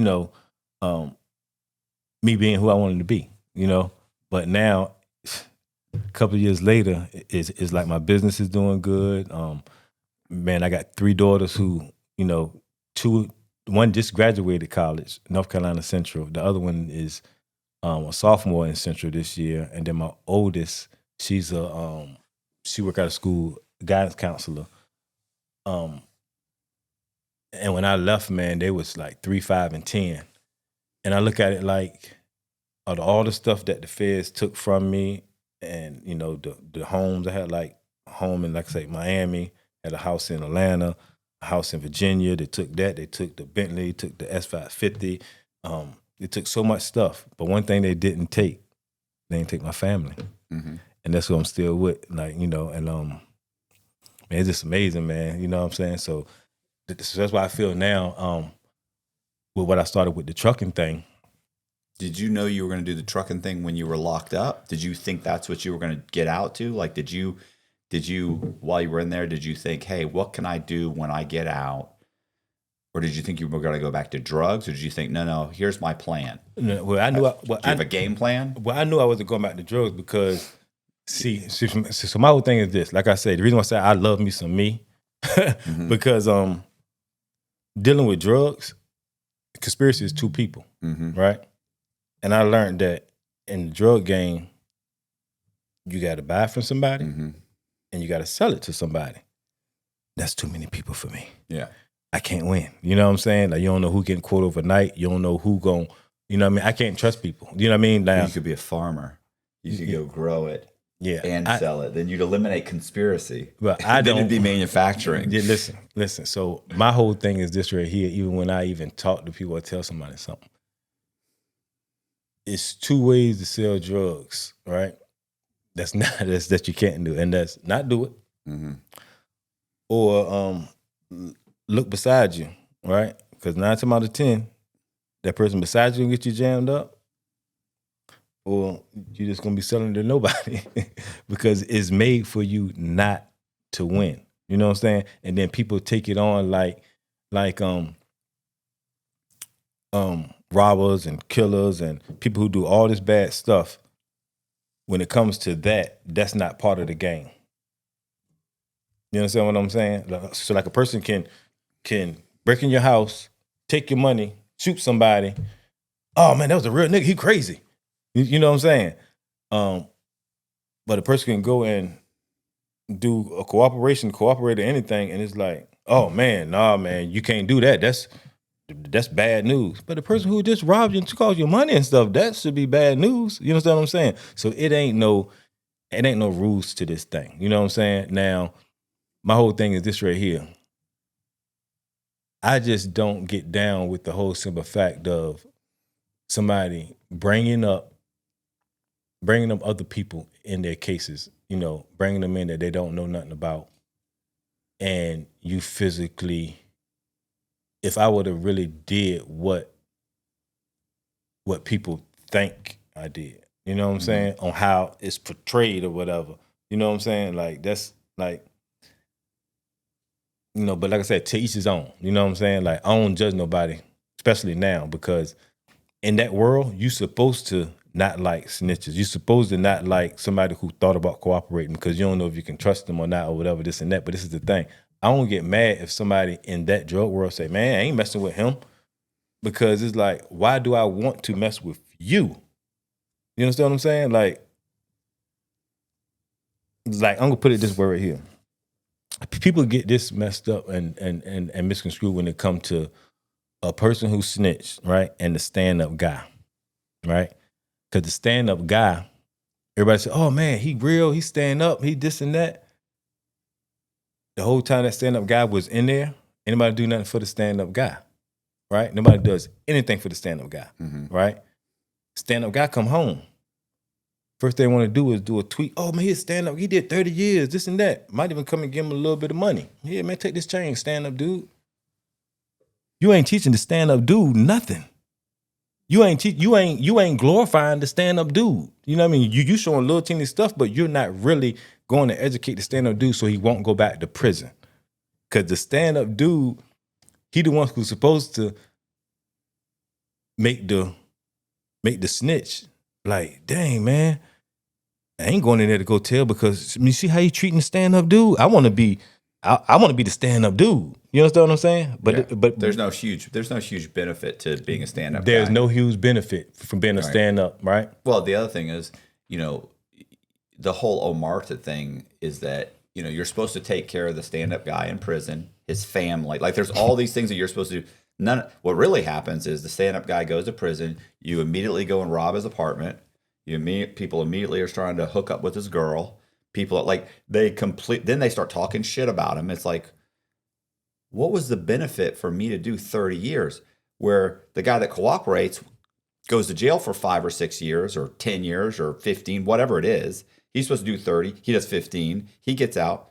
He's immediately, he back on again. Right. You know what he's going to do? Even if you talk shit, you're not going to do it. That most of the time, not always. There's always an exception. But but pretty much he can continue on with his life. Yeah, There's but real. Do you know what that snitch does? The ones who did cooperate in that drug gang, a lot of the times Go right back to it. Yeah, because you know why? Because they figure they can just snitch again and get out. Yeah. And it's so crazy because once that snitch come out and he's willing to go take that chance because he knows that he gonna go tell again and get out. So he know how to go take that chance to go get that work. He'll go take all the chances in the world to go get the drugs and this and that because he knows if I get caught with this, I'm just gonna tell. So now what that does is now I got it. Now you got the real street dudes and stuff like, man, shit, he ain't tell on me. And they're going straight and deal with the snitch dude, knowing that he already told one time. Mm-hmm. But it goes back to what I'm saying, supply and demand. As long as you got something that they want, that snitch stuff go out the woodwork. But you gotta have something that they want. You gotta be just like I'm saying, like how many people want to actually come on your podcast, hit you and say, hey man, I'm gonna come on your podcast. They ain't thinking about, they don't care about, it's like going into Walmart. They don't know Walmart, what he did in his past. Mm-hmm. Why do you care? I'm going to Walmart to get what I need because they got the best deals, supply and demand.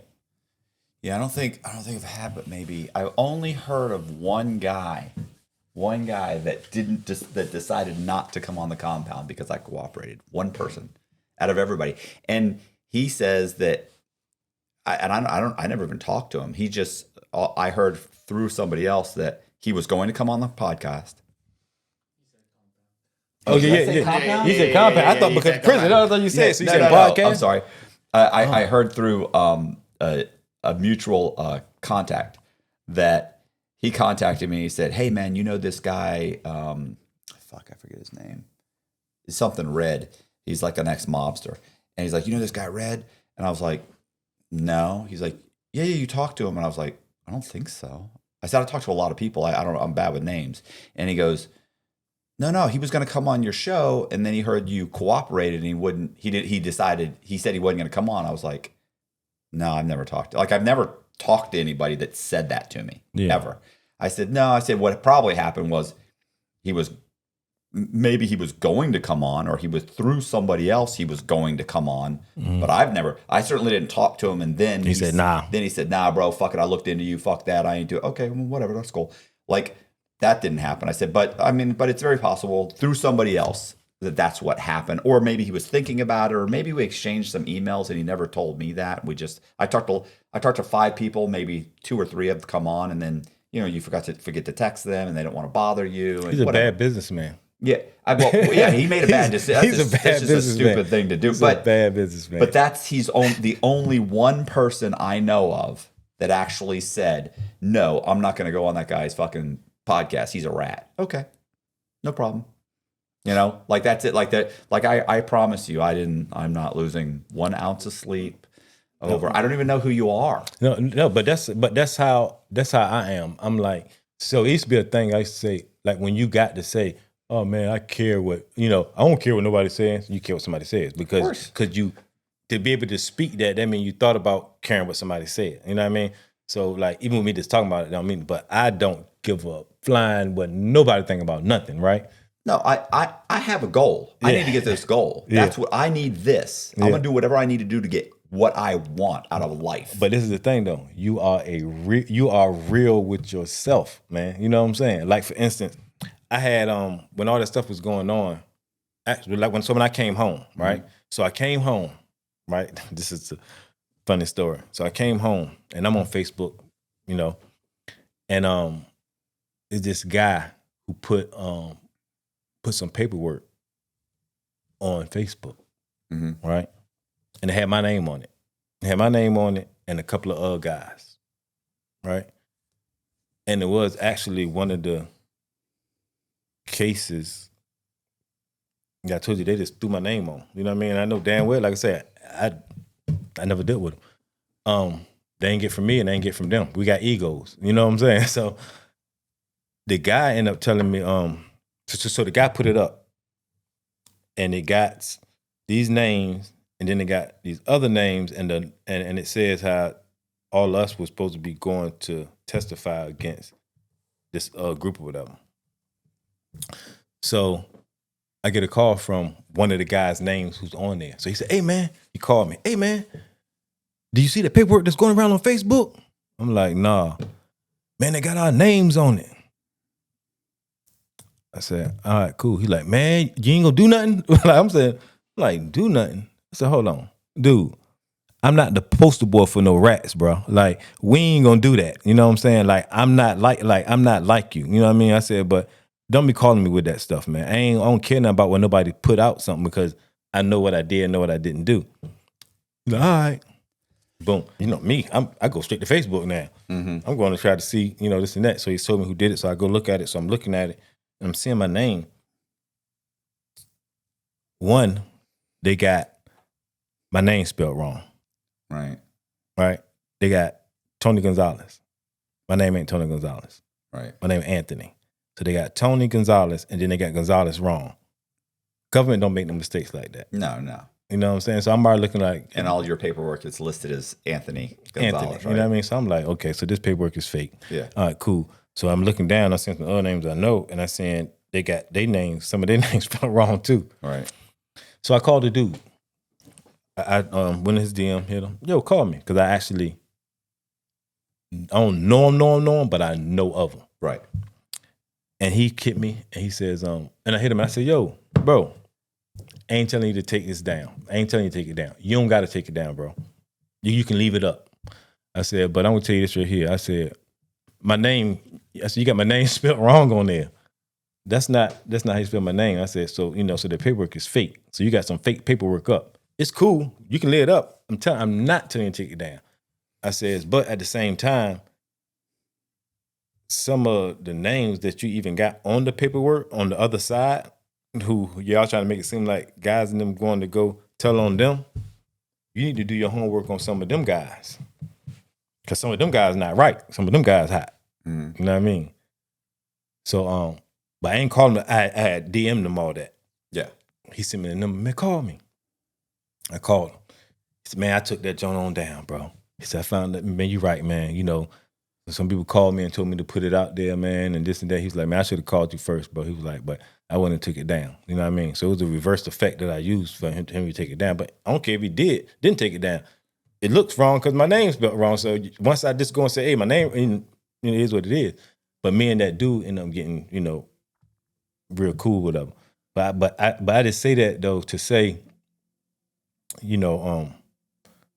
people, man, from the government to people, they just make you, you know what I mean? But a lot of people want your name to be attached to them some kind of way, especially if I was like this guy up here and you got people down here, they want to make it seem like, you know what I mean?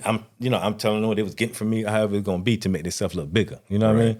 But yeah, I don't sweat any of that no more, man. It's like I just love life, bro. I just love life, man. And but with my book, when I had put the book out, I put it out, and that game is just like a whole lot of other games. You got to pay to play. So you know how you get the bestsellers and all that kind of stuff like that? People don't tell you this, but you pay to get to certain positions, to bestsellers, #1 and all that stuff. I got worked down to all the way to number, I think it was like 12 or 20 or something like that, because I paid this guy during COVID. And paid him the money, and the guy in Miami, he was supposed to be working it. I hope you heard this too. The guy in Miami, he was supposed to be working it. And it just so happened, the guy who I paid the money to, we got on the conversation because I seen it moving, but it wasn't moving as fast as I wanted it to. So I got on the conversation, and the guy said, yo, it take time because we don't want to make it seem like straight impact. You got to work the money in there to bring it down. So I'm like, all right, cool. So he told me to be patient. A week later, the guy who I paid the money to died. So I just left the book stuff alone and all that. I was like, man, you know what? It's done. I don't even, you know what I mean? So I just lost focus and all that stuff, and I started concentrating on my trucking company. You know what I mean? Which, like I said, which now I teach people how to set your business up, or whether you want me to just pay you to put a truck under my authority. You know what I mean? Right. Did you know when you were getting out of prison, did you know you were going to do the trucking thing? Okay, yeah. So remember, like I told you, my guy Rolly, he ended up bringing that money, sending that to come get my truck. Come get my Bentley at the time, and it came with a 3-car hauler. So I remember that right alone, just with that alone. So when I got to the camp, I met this white guy, right? Because now I can talk more to different races, stuff like that. You know, when I was in the higher up prisons, you got to stick with your own kind. You can't do certain stuff. You know how people play the politic game. So when I got to the camp, now I'm like locked in. So me and the guy talking, and he was there for white collar crime, whatever, but he had some trucks, and he was telling me how you can make just a lot of money in doing the trucking. So I was telling him, I said, yo, I used to have trucks. I had two, like before I got locked up, I had like 2 18-wheelers or whatever. And I didn't like that game then, right? So I wanted to find another way in it. So he was telling me, yo, you can do it with the cars. But he was telling me like with the 9-car hauler, 8-car hauler, he was like, man, if you can get somebody to get a driver, get you one of them, put a driver in that, man, you can make so much money. You'll make the same kind of money that you're making when you was making on the street. So you ain't got to watch your back. So I'm like, yeah. So then I started thinking, I said, yo, I had a friend who had a 3-car hauler. Like this and that. He was like, well, that makes money too. You know, you can do that without a CDL. And I was like, you can do that without a CDL? And he like, yeah, because it's all based off of the weight and da-da-da. I was like, So with me just talking to him and this and that, so I had the concept of coming out doing that. But I didn't have enough money, you know, at the time to jump straight and do exactly that. So I started out with a box truck first. So when I did the box truck, and I worked for Aaron's Rental, like I was humping. I'm talking about. So you bought a box truck. I bought a box truck, $10,000. Transmission go out was getting ready to slip. I put it in the auction, had $5,000 left to my name, $5,000. I took that $5,000, went on one of those sites and bought a 3-car hauler for $4,500. Found it in Atlanta. Ended up getting my credit right because I learned from the Africans then when I was in prison to get my credit right. So I took my name, I put it on under my wife's credit card. I took her credit card and I started using it to fill up the tank of my box truck. So I'm putting in like $200 a day, paying it off, letting it build up, this and that. My credit shots up to like $750 just by being a co-signer. But by being under her, she added me on to it. Right. So it's basically like a authorized user. Authorized user, yeah. So now I'm doing that. Credit shoots up. I go and I finance my Ram 3500. Take that. Now I got my trailer. I got my Ram 3500. All of a sudden, I'm moving. First year, 120,000. Second year, 300 some thousand. Now I got like 5 trucks and I'm rolling. But they're my trucks. Right. I invested in them. So what happened was people started getting in accidents and this and that. But my business name was under my wife's name because I'm like still on probation. Yeah. So I can't put the business in my name. So it was DNA hauling under her name. Accidents from drivers. I'm trying to hire people coming home, prisoners, this and that. They want to be home at night. So I'm trying to figure out a way to get them home and, you know what I mean, trying to make it work. But the money is like, and I'm making the money and you see it, but I'm not holding it. I'm not being able to get the majority of it to keep it because they doing too much. So when I tried to go and get, change over to get some more insurance one year, my insurance dropped me. They was like, yo, we ain't renewing you because too many accidents, too many this and that. So I'm like, oh my God. So what I did was now I'm off probation. And get off probation, I ended up setting my own company up, No Days Off Transport. And I was able to, as far as Central Dispatch, I still use my same MC number and DOT number. I just changed the name. Like I say, because it was under my wife. So now with me doing that, I end up finding out a way to make money based off of doing, I don't get too much, from doing, for finding a lane to do under 10 hours under your log, right? To be able to pick up money instead of trying to waste a day to having to stop, to having to sit. Right. Yeah, because most people don't know a driver can only drive 10 hours or 11 hours a day. Exactly. Yeah, there's like a limit. Exactly. That So you the can drive 11, a certain amount so the of day. 11 come in at 2 30-minute lunch breaks so you can eat. So you hop off the clock. You know what I mean? But it's 10 hours. So I was going from, say for instance, Virginia or Atlanta or whatever to Texas. So I have to stop, right? I'm going to give you the game real quick. So I have to stop, right? So I have to stop. So when I stop, now I got to wait for the 10 hours. I ain't making no money. Yeah. Got to get up. Then I got to go to Texas. Stop. Get some more cars. Wait 10 hours. Come on back. Stop. Right. I'm doing a lot of stopping. Yeah. Right? So I said, oh, nah. So I had to figure out a way to go 10 hours and be able to collect in them 10 hours as soon as I drop. Which is, it sounds crazy, but I make more money in going under the 10 hours than I'm going wasting gas and having to stop. You know what I'm saying? So that's what I had to figure out. But what I also figured out is I don't want to use my own vehicles. So I said, you know what? I just let people sign under my authority and you use your truck. So that way you can keep your truck better than you can keep my truck, right? Yeah. So that's what And then also they have to cover their own insurance, right? No, it's still under my insurance because you're under my authority. Oh, okay. But where it comes in at, once you first start out, say if you go start out and you go in with a trucking company and you go in and get your insurance gonna be sky high for the down payment. And it might be high this period. I've been in the game for a minute. So now we're going on somebody else's authority. If you would like say Progressive or whatever, and you ain't got to put a down payment down, I can just add them on. I can tell them, man, just give me $1,000, $1,500, and you can sign on under my insurance. Otherwise, that when they go get it, they got to pay $5,000. I got one kid, they quoted him $5,000 on his own, right? He had to put $5,000 down. It's $2,500 a month. He's in Texas, so I just signed him up. He's ready to he already got approved for his trucks and all that. So I told him, I said, no, listen, I went and ran your quote. and it came back to it was like $2,000 down and $1,300 a month that he can run under me now. So he's like, oh man. But also what that consists of, now your truck make exactly what my truck will make. You know what I mean? For my business. Because you first start out, you're not gonna make much because who want to trust you on carrying that $80,000 vehicle, $100,000 vehicle, and you ain't even carrying nothing yet. Right. So you got to get, you know what I mean? You got to get some sweat equity in the game. You know what I mean? So so that what my business does. So that's how I end up doing it. So with the no CDL trucking, now it's more so me. So for instance, I got 5 trucks, $1,500 a month each truck. So that's $7,500 I think a month. But then I got my own one truck, right? That I actually got, and that's like that one truck is between 10 to 15,000 a month. You know, I don't drive that. You know what I mean? So I don't even drive no more, right? Per se, like the 3 cars, and I don't do none of that because I'm old, I'm tired, I got other things to do, and this and that. So what I do is, for instance, like right now, if I find something and see something that's 600 miles or less, which is that's like 10 hours to get to, I got a 1-car hauler, just 1 car. Like my family think I'm like, they be like, boy, you is crazy, but they understand it. This is where me being locked up and me being a ex-drug dealer kick in at, right?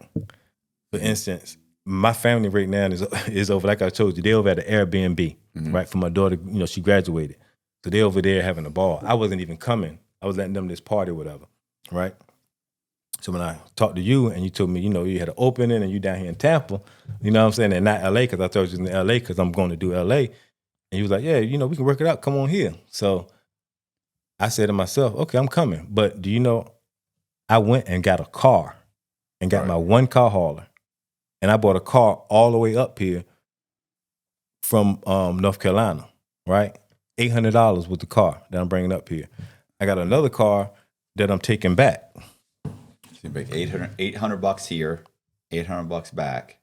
I got another car that I'm taking back for, I think it was $700 I got it for, because for some reason it's, so my Miami with a lot of stuff is a lot of coming up out of it, they try to lowball you.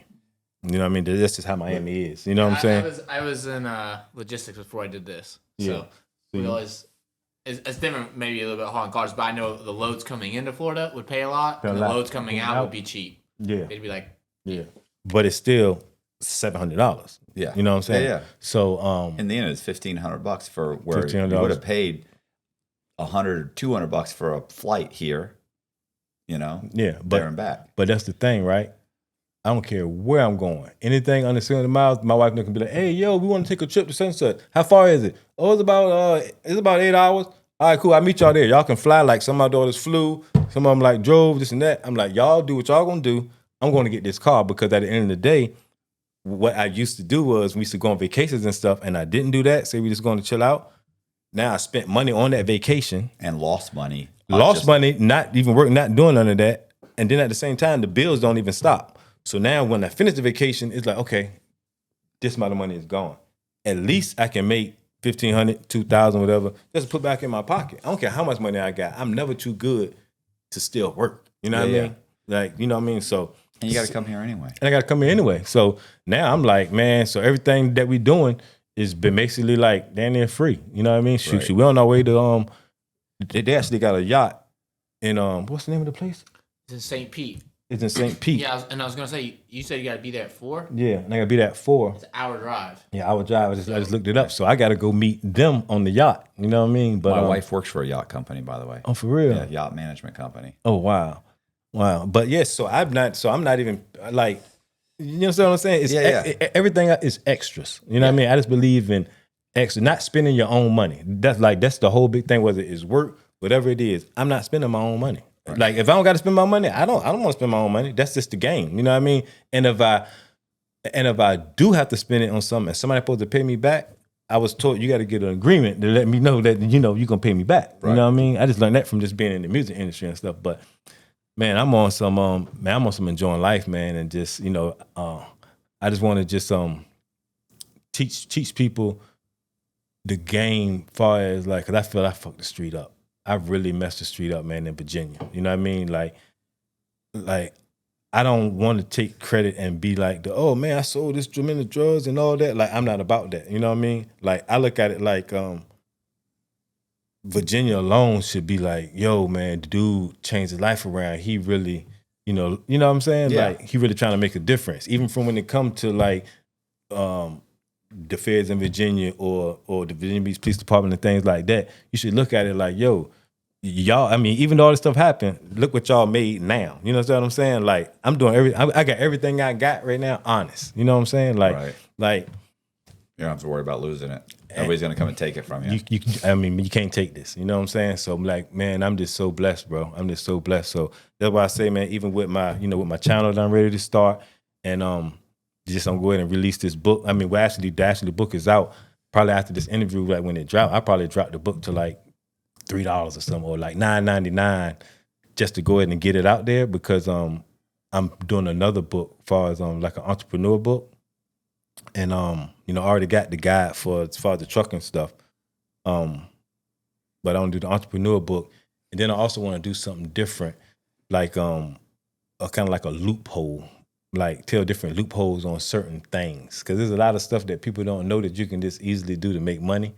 That I'm just into teaching people stuff that can make money. You know what I mean? And you'll feel good at even giving me some money based off of saying, dang, I know I can make this because it's based off of what he actually, is capable of doing. You know what I mean? But like marketing is my thing, man. You know what I mean? Like I just believe in whatever it is, I can make it better. Right. You know what I'm saying? I don't care what it is, I can make it better. Hey, you guys, I appreciate you watching. Do me a favor, hit the subscribe button. Please hit the bell so you get notified of videos like this. Also, in the description box, we're going to leave all of Tony's links. We're going to leave his YouTube link. He's starting a channel. Please go there, check out the channel, subscribe. Also, we're going to leave the trucking company link, Instagram, all of his other socials. So go there, follow him. Once again, I appreciate you guys watching. Thank you very much. See ya.